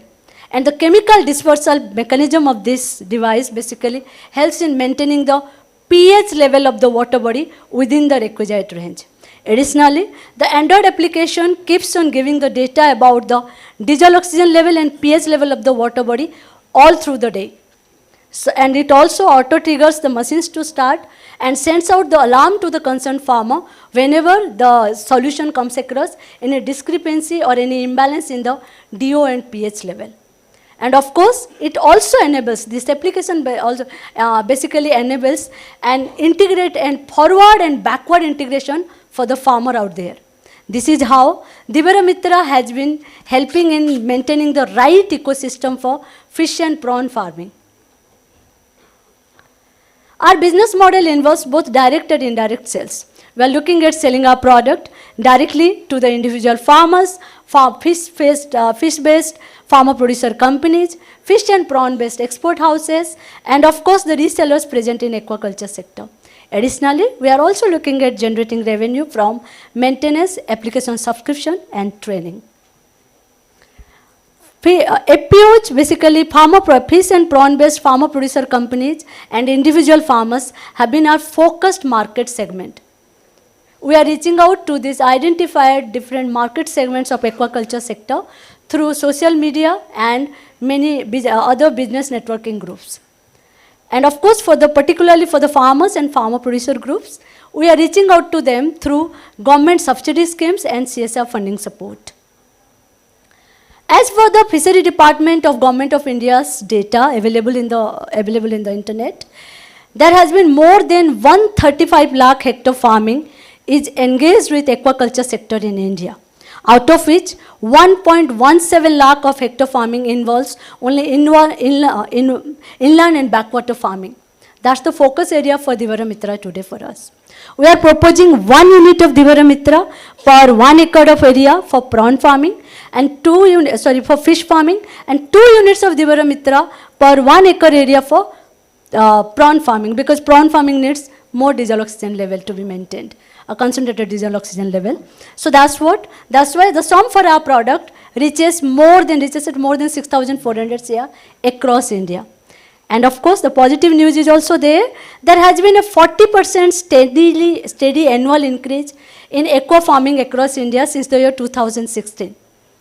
It's been driven by the population growth and dietary changes, of course. Thus, more number of fish farms are being established, increasing the scope for our product across India today. As per the competitive analysis done, our nearest competition has been with the farmers who have been doing everything traditionally or manually. There is hardly any technology involved. Thus, they basically compromise a lot on the production amount. So they incur a lot of production, basically harvest loss is happening over there. Other key impact areas, other key competitions are basically with the diesel run based aeration system, which helps in maintaining diesel oxygen level, of course, and the auto feeders. These are standalone devices. Wherein our solution is a solar powered integrated all-in-one, which other competitive products are not. As per the financial comparative analysis done with the nearest competition, use of Dhivara Mitra help a farmer save in 30% in the production cost during the first harvest cycle, and additionally an 80% saving in the production cost in the second and subsequent harvest cycles. As discussed, all the esteemed dignitaries, they have also spoken about, fish and prawn farming sector in India is full of challenges.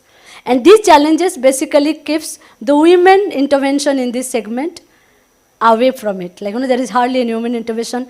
A big gender disparity is being observed in this segment. We being, women entrepreneurs, we wanted to fill in that gap. Here I would like to quote a wonderful story. We sold 1 unit of Dhivara Mitra to a fish-based cooperative society in Purb Medinipur district of West Bengal. This district is particularly known for fish farming. And this fish-based cooperative society, they rented it out to a fish farmer based in Kontai, a small place. His name is Sapan Kumar Jana, and his daughter is Arpita.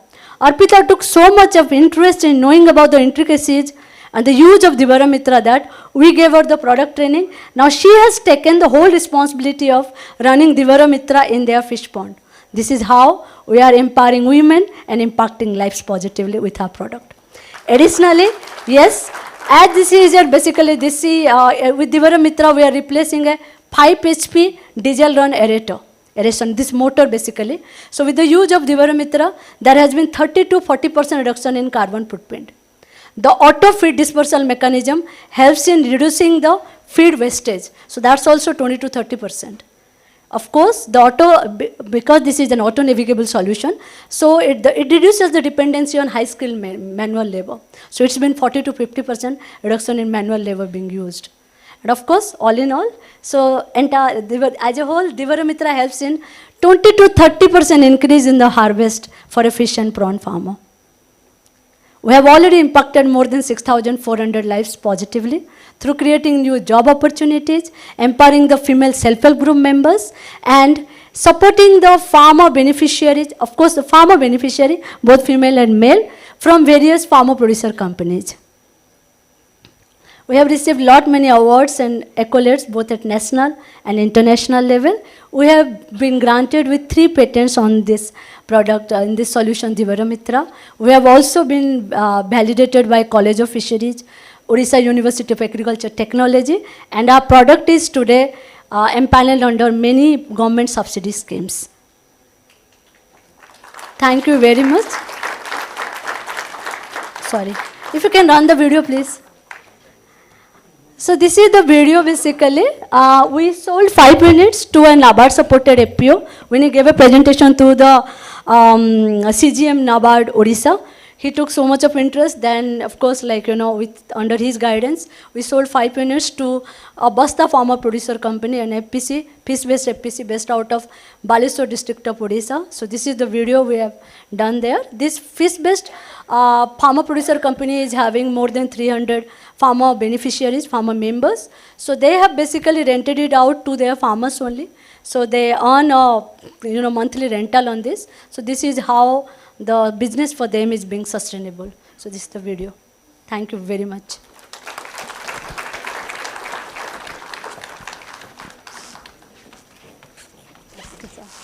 Thank you very much, sir. Thank you, madam, for your enlightening presentation and explaining about Divaramitra. Thank you, ma'am. So now we came to the first session. So now we'll move on to the felicitation of the first session. We now invite our session chair, Dr. M. Ravichandran, to felicitate Dr. Shailesh Naik sir for his inspiring address.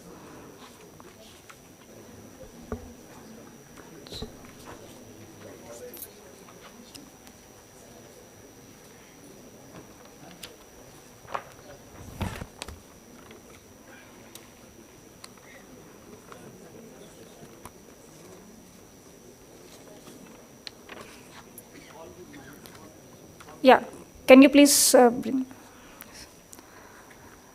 Can you please bring?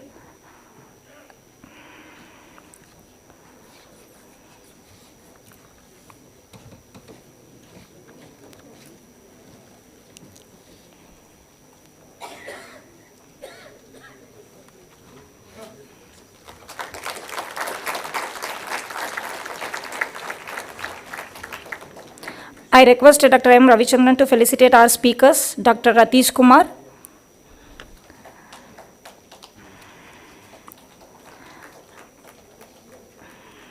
Dr. Ganesh Kamath,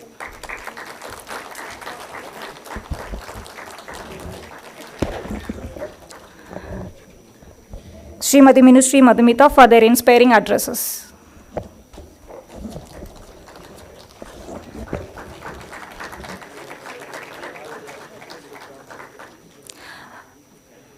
I also request Dr. M. Ravichandran. It's not yet completed.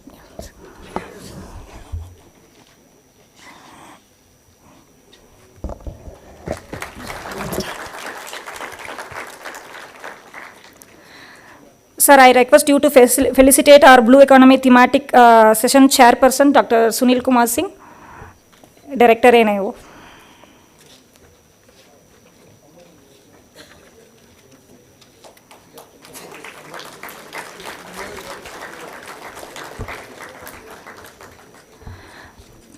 Thank you, sir. Now may I invite Dr. Sunil, sir, Chairman, Blue Economy Thematic Committee, to felicitate Dr. M. Ravichandran, sir. So that we'll wind up the session 1, yes.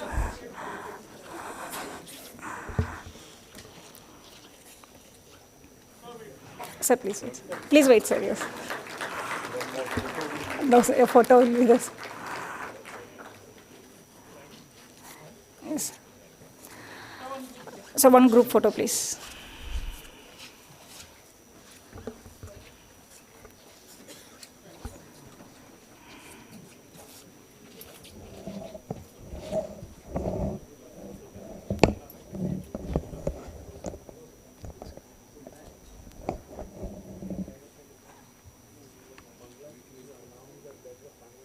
Yes, yes.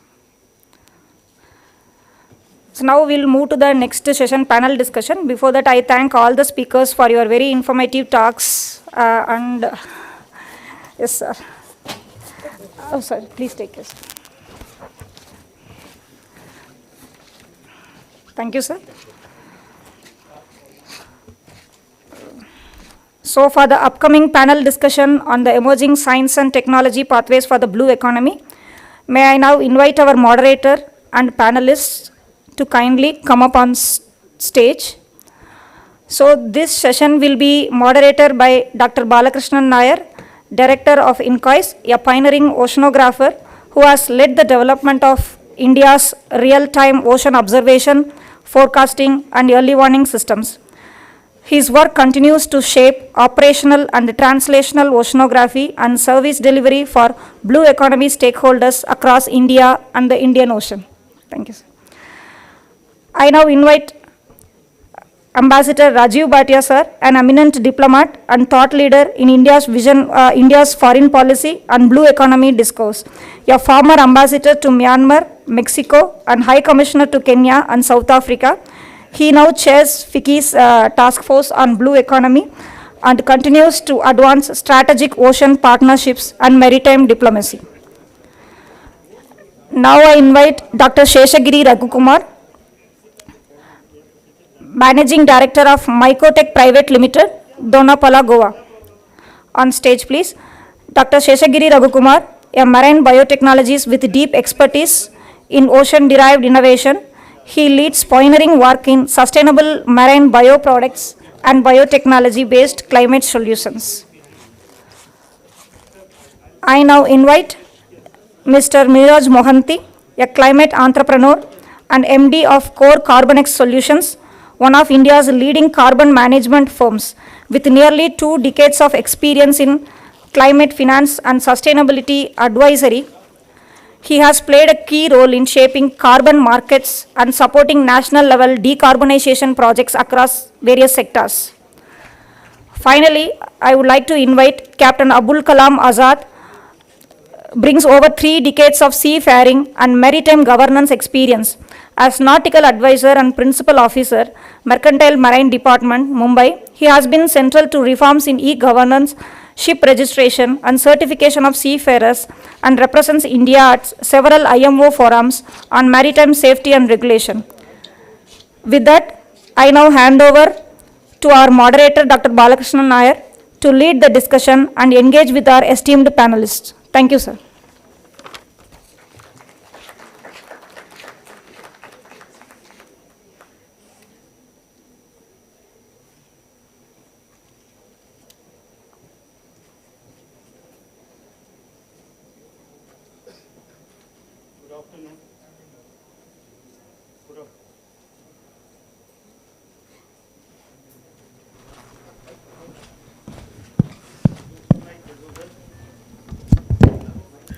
Good afternoon, distinguished guests, esteemed colleague and panel members. So I am setting this environment for this panel discussions, but I think most of the things is you heard already, and the lack of time I am not spending more time on setting this environment for this panel discussions. But as you know that blue economy today stands at the confluence of science, technology and sustainability, a space where innovation is redefining how we understand and utilize our ocean resources. Know very well that MOS is working all the value chain of the ocean, from the ocean monitoring to modeling to forecasting to technology to the end user. So From the marine observations, and as Dr. Sailesh Saab told, the digital twin of the ocean and the carbon solutions, the nature-based systems, the fisheries, and the mineral resources, India's ocean ecosystem is rapidly expanding its technological frontiers.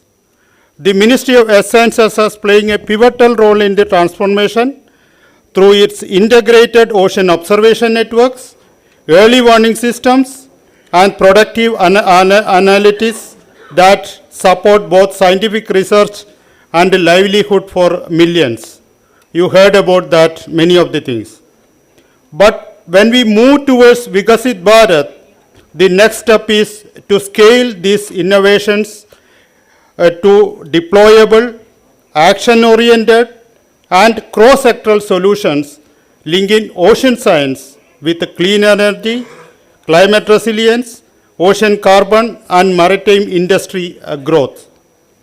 In this session, we'll hear from some of the most accomplished minds from marine biotechnology and carbon management to ocean governance and maritime operations on how we can collectively shape a science-driven, innovation-led, and globally competitive blue economy for India.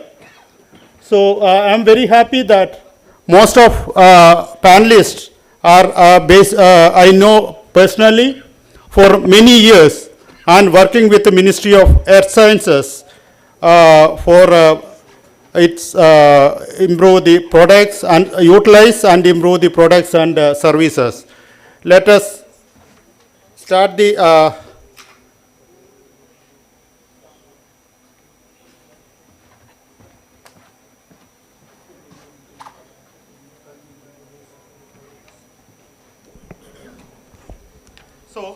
with the lack of time, let us start this session with the questions. So let me first question is on ocean the ocean governance and ocean diplomacy to Ambassador Rajiv Bhatia Saab. So Bhatia Saab, what lessons can India draw from the global best practices in advancing the blue economy, and how can they be adapted to our national priorities? So we know, sir, there is a lot of initiation is happening in the world. For example, Global Ocean Enterprises Initiatives, which is actually under this GOOS as well as many other private organizations in the world. Like that, what India can draw from the global best practices? Thank you very much. It's a great pleasure to be here. You have already set the context, and I particularly compliment Dr. Shailesh Nayak and Secretary Ravindran for setting a very beautiful tone for the discussion today. To answer your question, I think we in India, preparing for Viksit Bharat, for blue economy, we must look at the world in a very objective manner, and we must recognize that we don't have all the answers, and therefore it's very important to study closely as to what the other countries are doing and emulate the practices from there. I think this is the central theme that I would like to propose. Now we already looking at ocean governance, looking how blue economy is being actually used by industry and the scientific community in countries such as France and Scandinavia and the US and China. I think all this requires a very deep study. We have done a part of this study, and I must, on a personal note, compliment Dr. Mohanty, who's here. He was our original partner 10 years back when we began working on blue economy at a time when the subject was confined to just the academic rooms. I compliment the government of India today that in a decade's time this has now been brought into the mainstream, And even beyond that, as we heard, industry and business captains and innovation captains are talking about what they have done. So we are doing well. We need to do more, and certainly we need to learn from select countries so that we can move faster towards our goal of Viksit Bharat 2047. Thank you. Thank you, sir.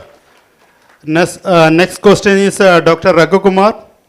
I am very happy to see Dr. Raghu Kumar after around 30 years, because we are working together in NIO as many of the major international projects. So now he is actually MD of Mycotech Private Limited at Donapala. So, sir, the first question to you: what are the current bottlenecks in translating marine biodiscovery into commercial product? So, especially the pharmaceuticals, nutraceuticals and biofuels. So, we know that we have a lot of projects actually, the drugs from the sea, and so many other lacunas also we have, because the marine biodiversity or marine discoveries, how much it is actually translated to the product and services, still it is very nascent stage, what I feel. So what is your suggestions and what is your ideas regarding this? Thank you very much. First of all, thanks to everyone here for giving me this opportunity to take part in this panel.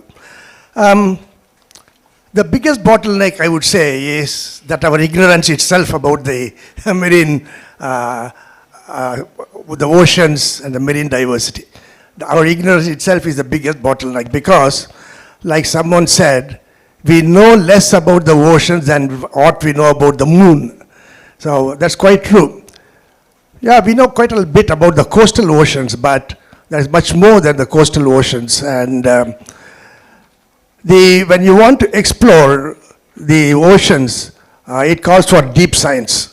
And deep science calls for a lot of investment. And so that itself becomes a big bottleneck.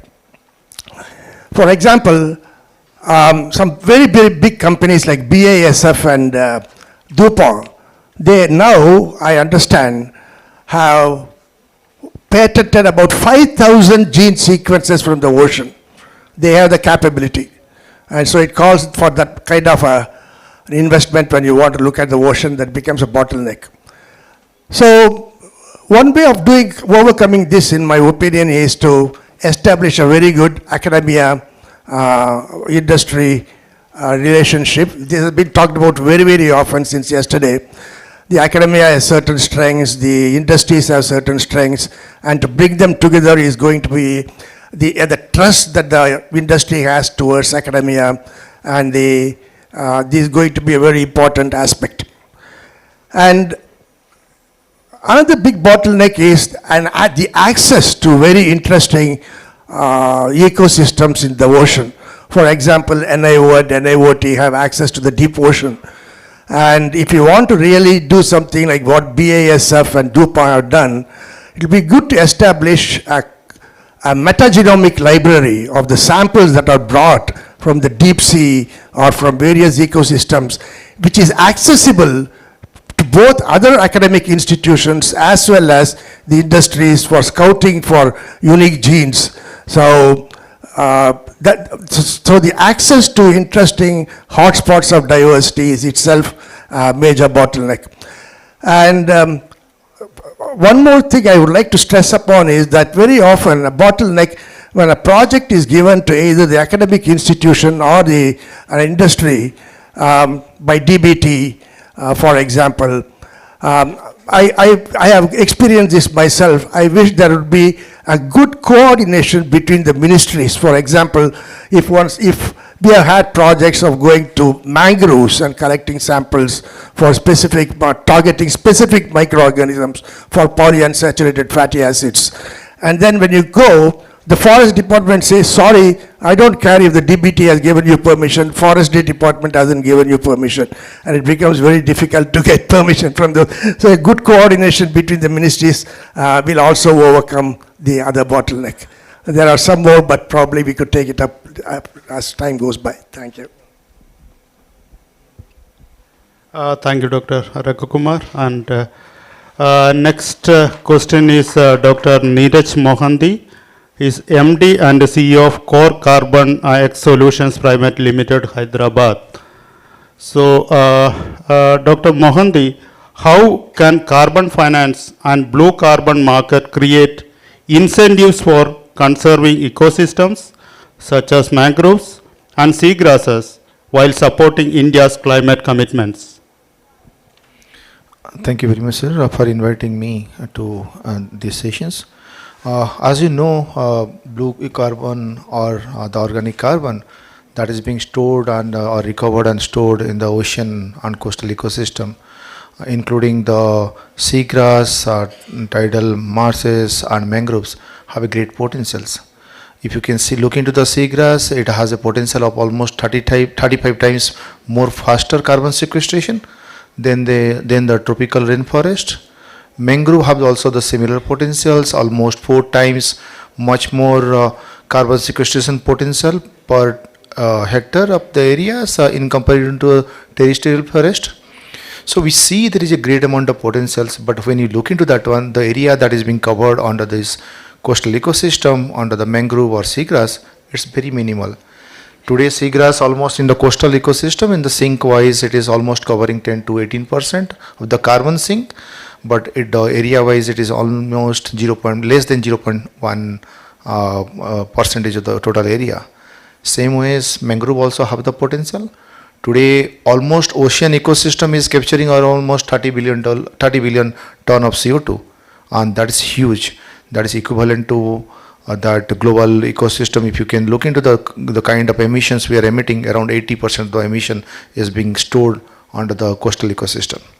So what we see out of that one, because there is a greater challenges happening in terms of the how do we protect the coastal ecosystem and what need to be done. So then carbon market can come in and can really bring in the additional revenue to protect and then also restore the coastal ecosystems or ecosystem, including the mangrove, including the seagrass.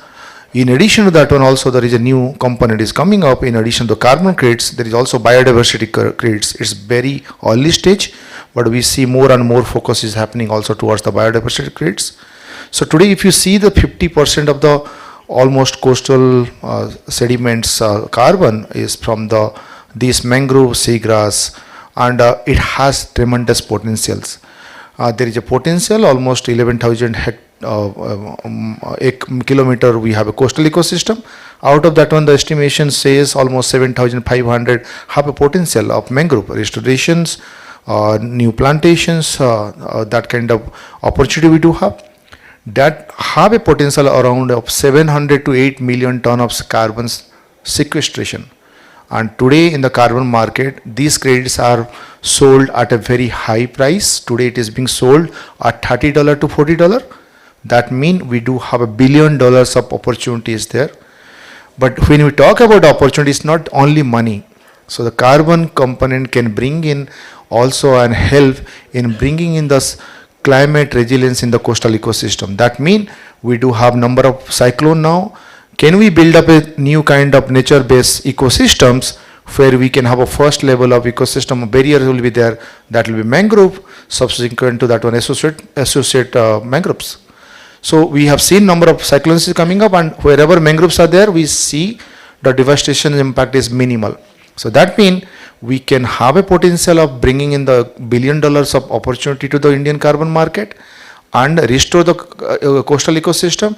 In addition, that also can generate the livelihood for our fishermen, coastal communities, and build up the resilience of the whole coastal ecosystem. So it have a win-win potential, both mitigation adaptation can bring in, and not only the carbon market, it also have a potential through the biodiversity credits which is coming up. It's a new phenomena. The potential of the biodiversity credit will evolve during the next few years, and we see a greater potential towards availing this opportunity into the Indian carbon market. Thank you, Dr. Mohanty. So next question is my colleague Abdul Kalam Azad, Nautical Advisor, come Additional DG, Mumbai. So we have been associated with INCOIS in many of the projects, and is actually changing the policy of the inland vessel limit with the data and information from INCOIS to have a better income for the maritime industries, especially the maritime boats. So my question is, can you explain the initiative that are required to make Indian maritime sector more sustainable and to align with the global decarbonization goals? And what are the plans for the government to make the shipping sector more green? Azad, please. Yeah, good evening to all. Respected Dr. Ravichandran sir, Secretary, Ministry of Earth Science, and Padma Shri Dr. Shailesh Nayak sir and Balakrishnan Nair and other esteemed panelists and distinguished guests, ladies and gentlemen. I am part of the Director General of Shipping. It's one of the important component of the blue economy. As we discussed in the previous presentation, the blue economy consists of many components, and the shipping is one of the important, and fisheries is another important sector. Just for the information of all, the shipping sector is the engine of globalization. It's the backbone of the global trade. More than 90% of goods by volume and more than 70% of goods by value are transported by sea. There is a saying that if shipping is not functional, but for shipping, half the world will freeze and other half will starve. So the importance of the shipping, it carries the oil and minerals, food grains to the various continents from one part to other part of the world, so that the supply chain is maintained smoothly. At the same time, we need to have the shipping sector also environmentally sustainable. But if you compare the various modes of transport, the shipping is a more environmental friendly means of transport. Just for example, if you want to transport 1 ton of cargo per mile, the shipping sector emits 10 grams of CO2 per ton mile. But if you use the rail network, 30 to 50 grams per ton mile. And if you use the trucks, around 100 to 150, almost 10 times more than the ships, grams per ton mile. And in case of air freight, it will be more than 500 grams. So if you go by the ton mile aspect, the shipping is the most environmental friendly means of transport. It carries the volume, huge volume of cargo. At the same time, the shipping sector is also responsible to contribute to the overall greenhouse gas reductions.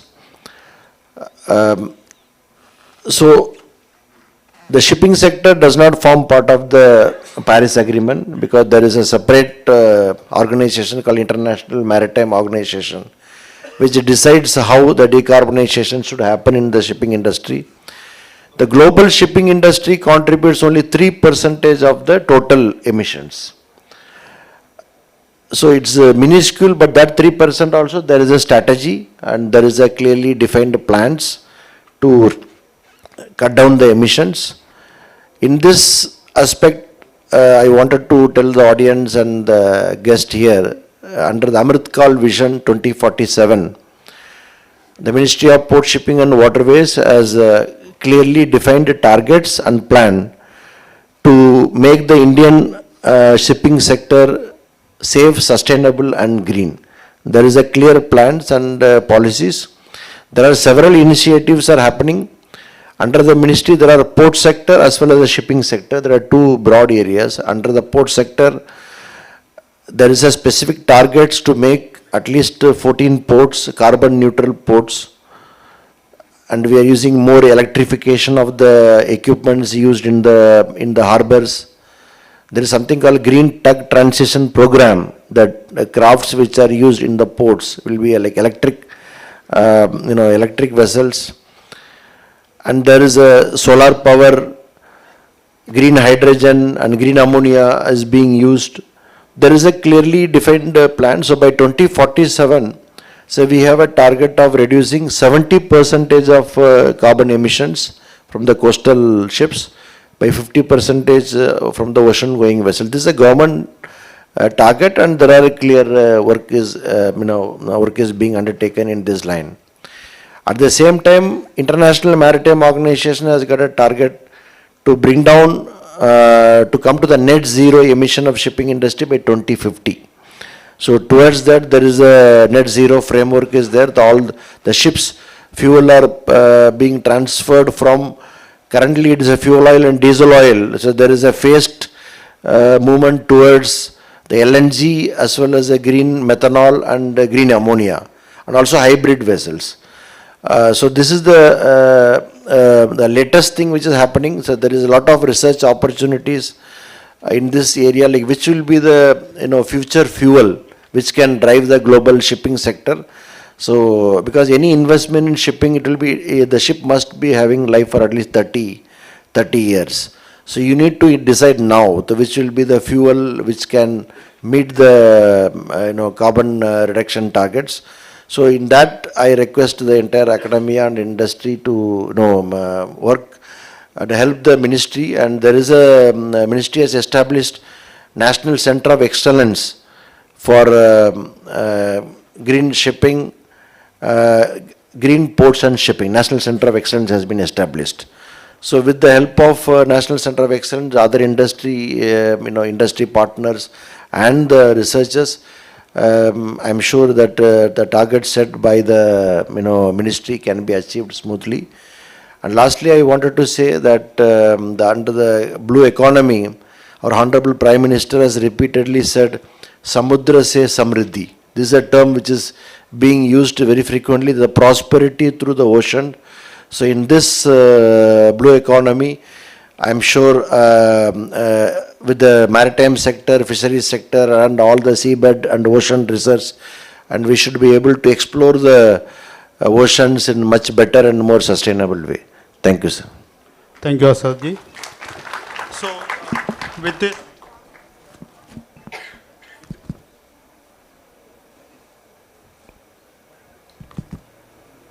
with this, we are actually closing the round one. So round one, you heard much about the best practices in blue economy, which can be replicated in India, and on bioresources and the carbon credit and the green shipping. So I'll go to the next round.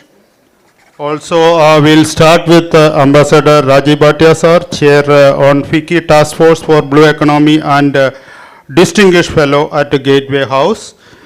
Sir, actually, how do you see international cooperation, maritime diplomacy and trade policies shaping of India's blue economy? As you know that the many of the countries, especially Indian Ocean countries, coming with their own the blue economy policies. And globally you are looking, we have the UN Decade Ocean programs, we have the Challenge 4, which is deal mainly on the ocean economy, blue economy, sustained economy. So there is so many international things are going in this context. So how do you see the international cooperation, maritime diplomacy and trade policy shaping India's blue economy? Thank you very much. I'll be quite brief and straightforward. I think one magic word that we can suggest is integration.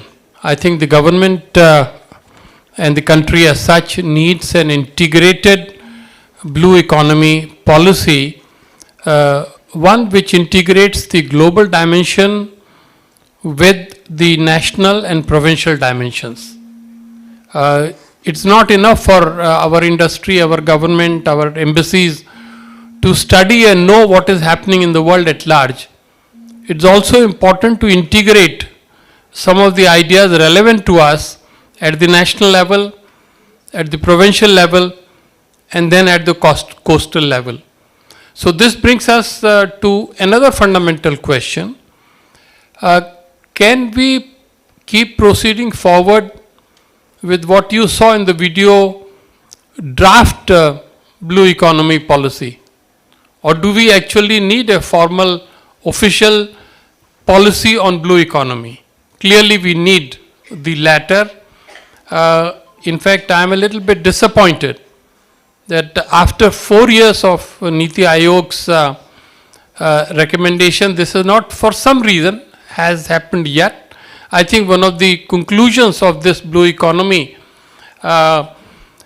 seminar and panel discussion should be that the government needs to finalize and announce the blue economy policy, and based on that we can have a very structured blue economy strategy which covers various sectors.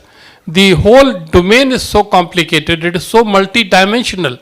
It is not just in the hands of people handling fisheries or shipping or oceanography or marine energy or diplomacy. It has to be a multi-sectoral approach, and if we can now frankly move to the next step of having a proper policy, a proper strategy, an integrated policy, then I think we truly can achieve the goals that we are talking about. Thank you. Thank you, sir. So it's loud and clear from Dr. Bhatia sir. So again, I am coming to Dr. Raghukumar. Sir, actually, how can India establish itself as a global hub for marine bioresources utilization? Thank you. There are two aspects to this. One is India achieving long-term goals, and the other is maximizing what we already have. In terms of long-term goals, a lot of hidden wealth in terms of genes and microorganisms lies in unique biodiversity hotspots of India. We first need to recognize what those are and make the best use of those. Starting from the coast, for example, the microbial, I'm particularly talking about the microbial diversity as a microbiologist myself. The Sundarbans probably holds an enormous amount of hidden diversity. One of the world's biggest, largest mangroves. Unfortunately, I'm afraid, given the fact that many people are talking about its destruction, it's time we really started looking at it. And there are many other unique biodiversity hotspots around India. The permanent oxygen permanent oxygen minimum zone in the Arabian Sea. We don't know what kind of metagenomes, what kind of microorganisms live there. Same with Bay of Bengal, all unique ecosystems. These are hotspots which can give us probably long-term benefits. In terms of maximizing what we have, we need to protect threatened diversity. A couple of examples come to my mind. For example, off the coast of Peru, when people were catching a lot of anchovies for polyunsaturated fatty acids, the microbial production of polyunsaturated fatty acids started, and now DSM has got 40% of the world's polyunsaturated fatty acid market, replacing anchovies. Anchovies are being threatened. Closer home, I see, for example, from my own experience, sea cucumbers in Mannar being almost totally depleted because there is a huge demand for that. Cultivation of threatened organisms, for example, is one. And also, for example, I understand the coast of Goa, the squids which were being caught off coast. I learned this from a person who exports fish from Goa. So all these things are getting depleted. So aquaculture, the technologies to preserve this kind of diversity should be very, very important. And finally, waste to economy, for example, millions of tons of fish all over the world are going, when the catch is bad in Karanzalam beach in Goa, just they dump it on the beach, getting to rot. And people, the common man can benefit by converting this to fish meal. So these are all various aspects by which we can maximize our economic benefits, both from long-term goals and short-term goals. Thank you. Thank you, sir. So Captain Azad, you already told that shipping is the backbone of the global trade. That's a true fact, and it is one of the richest industry. So how we can utilize these emerging technologies to make the shipping sector safer and more efficient? Yes, sir. Thank you for your question. First, I echo what Ambassador said. I think this draft policy is lingering for quite a long, because several ministries are involved in this aspect. But I think we can always have some kind of common ground and finalize that policy. That's a priority area. And regarding the shipping, I have already explained about the decarbonization. But what I personally feel, there is a lot of research is required. You all must have heard about the incident of a ship which sank off Cochin in the month of June. So more than 6 months have passed. Still, we are cleaning the plastic noodles along the beaches of Kerala and Tamil Nadu coast. So we don't have any proper mechanism to clean the plastic noodles which washed ashore. More than 500 volunteers are engaged almost every day for more than 5 months. Still, you will have more and more plastic noodles getting washed ashore. And the drifting containers were drifting. So we have no mechanism to even track the containers which are drifting.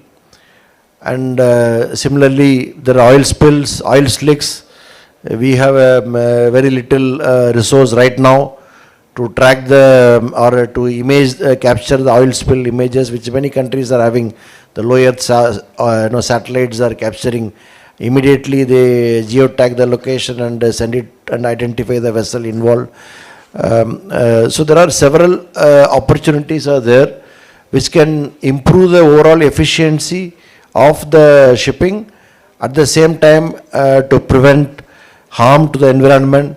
Even if there is an incident, that we can respond very quickly.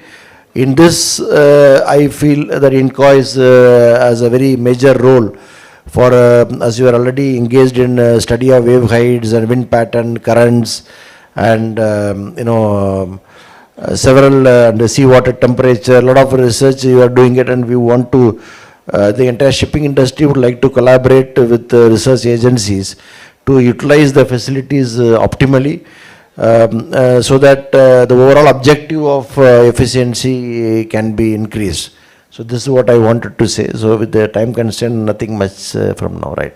Thank you. Thank you for all the panelists and the audience. So this is from the audience. Any more questions to the panelists? To Rajiv Bhatia Saab. Kare Saab has a question.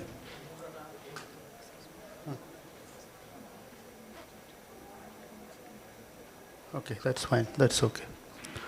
Yeah. So if there is no questions from audience, I have a out of syllabus question.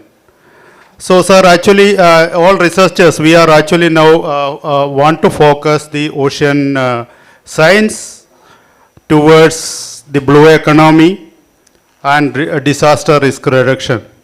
So my request is Dr. Sailed Saab. So how you feel, sir? Actually, we should reorganize our the focus towards research, so that we have an action-oriented product and services from most of the ocean scientific institutes. Because you know that there is very few institutes in India which is mainly contributing for the ocean, the products and services, which is directly going to the blue economy, because you have heard from the panelist.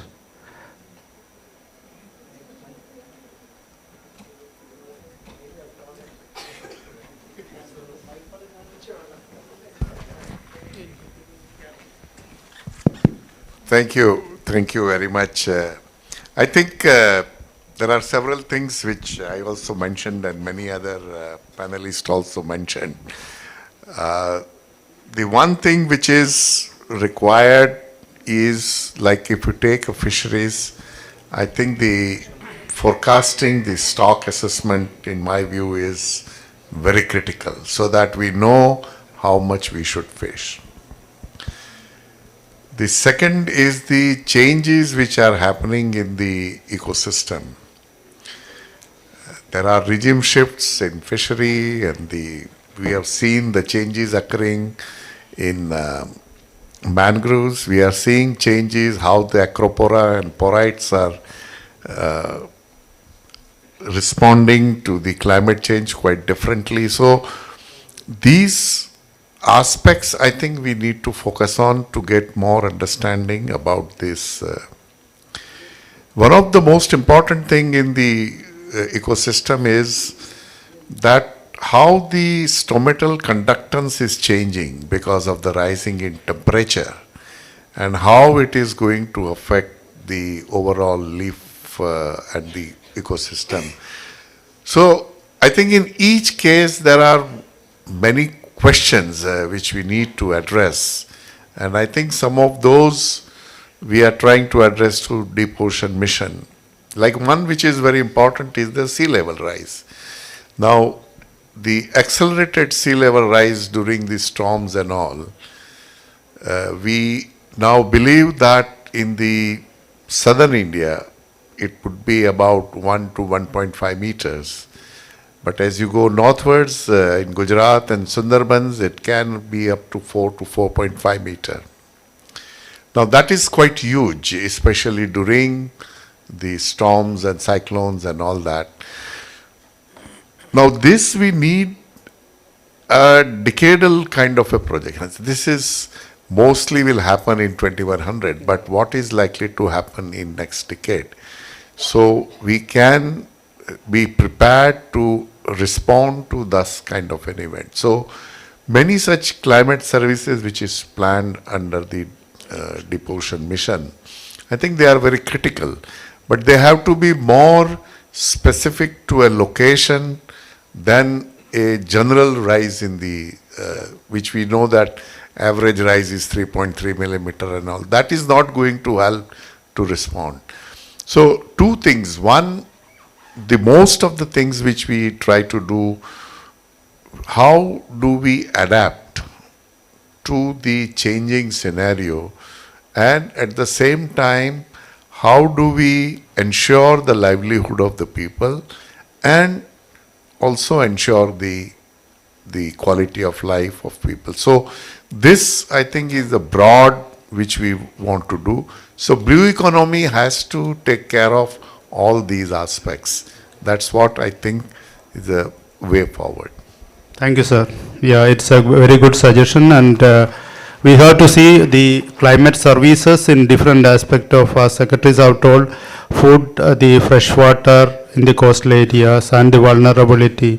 So basically the scientific community has to work more with industry as well as the socio-economic characters to translate it. So basically the translation research has to be improved in India in the ocean sector is concerned. So that's what I understand. Thank you, sir. If organizer want a summary, I can do. Okay, thank you very much. Yeah, thank you very much. Hello. I have a question on last. Can I have a last question? Yeah, sure. Yeah. So I have a question on the carbon market side. So actually want to understand. So being so vast area open and generally our fish towards inland side also. So there are a lot of fishermen who has taken cultivation, especially production of the aquaculture side. So though I understand coastal side, you have mentioned seagrass, seaweed are the aspects where you can think of carbon sequestration and all. Can we have some mechanism or some policy which you can lend us or which you can suggest, even the inland fish farmer, they can gain the market access to the market? Yeah. Can I take?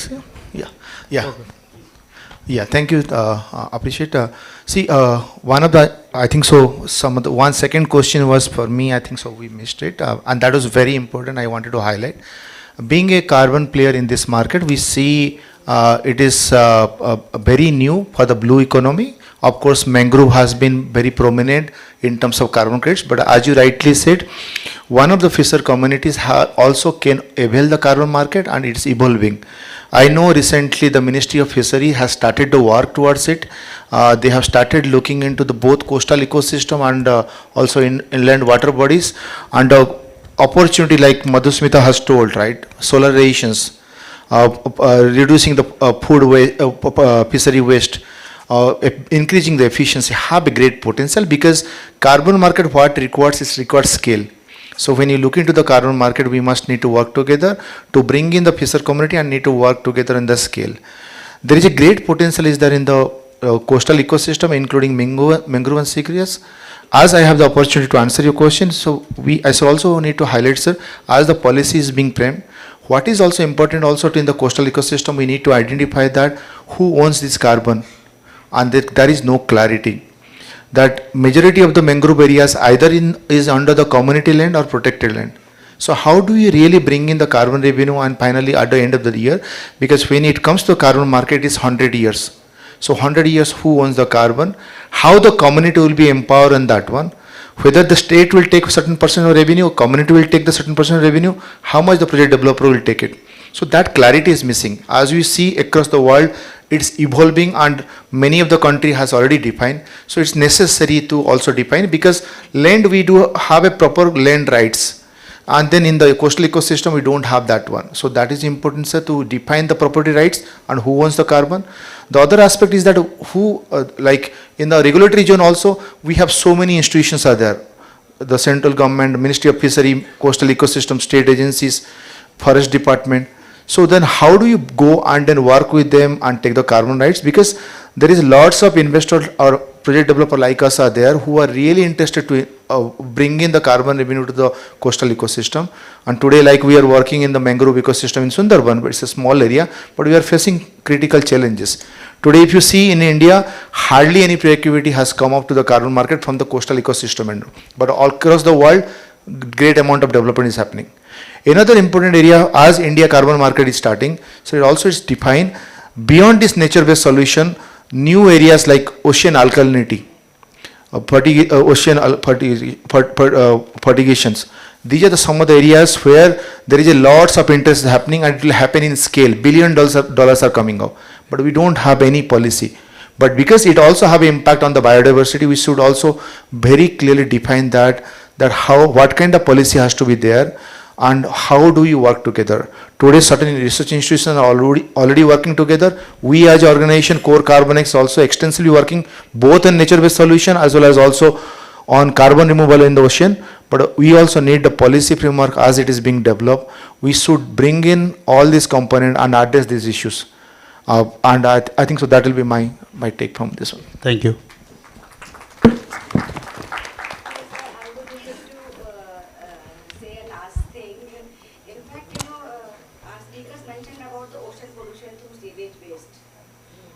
Of sewage waste is being sent in the oceans without treatment. Delhi is now looking for 34 STP plants, decentralized STP plants to, until you keep pouring in, you cannot clean Ganga, Yamuna or even oceans. So a technology called and before this I attended a session on green energy and climate change. So we have developed an algae which do bioremediation plus biofuel generation. I think in blue economy, and that will, Dr. Shailesh spoke about, social livelihood uplifting. So in coastal regions, if we train the women with such technology of algal culturing and bioremediation coupled with biofuel generation, I think such type of technologies should be promoted. What is your take on it like? So who want to answer for that, sir? Raghukumar, sir? Yes, so like, I will give the answer like this has too much of scope, because besides lipid biofuel generation from the algae, even the green hydrogen can also be extracted. I think it is a win-win situation if we promote such technology. So we have been working on this, and this train has been brought from Arctic as well as from Southern Ocean. Thank you. Thank you, madam. Your suggestion is well noted. So as we move to the end of the session, so thank you, sir, and all our distinguished panelists for the deeply insightful and forward-looking discussion. Now I request moderator to facilitate our distinguished panelists. I request moderator to felicitate our panelists. I invite Ambassador Rajiv Bhatia, sir, to receive our small token of love.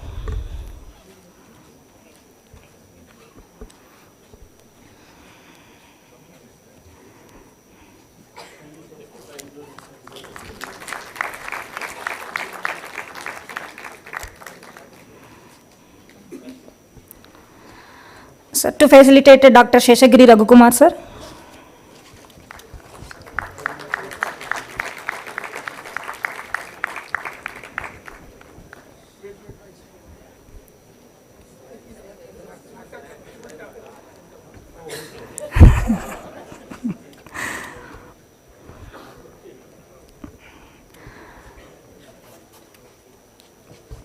Sir, request to facilitate Mr. Neeraj Mohanty, sir.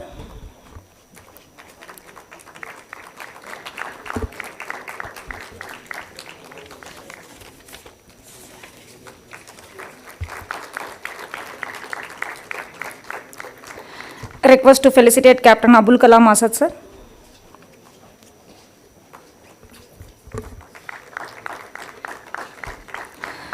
Now may I invite Dr. Commander P.K. Srivastava, Scientist MOES, to felicitate our moderator, please.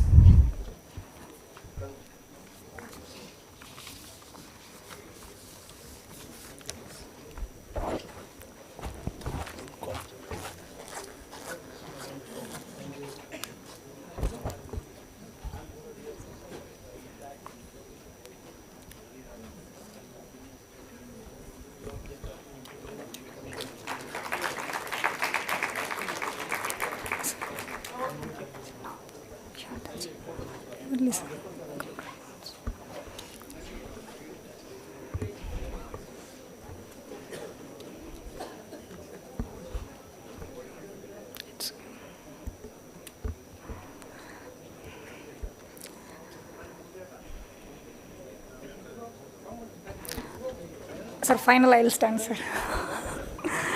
There is one photograph session also. So now I request Dr. Sunil Kumar Singh, Chairman of the Blue Economy Thematic Committee, to give the concluding remarks, sir. Please.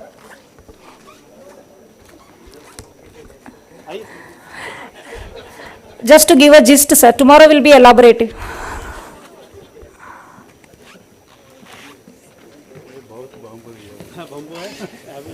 Good afternoon, everybody. I will not take much time. I know it is too late today. So as you have heard everybody about the blue economy, all the different aspects of blue economy. When you are talking about blue economy, you know today blue economy of India contributing about 4% of our GDP. That is, fishery itself is contributing about 1%. When you are talking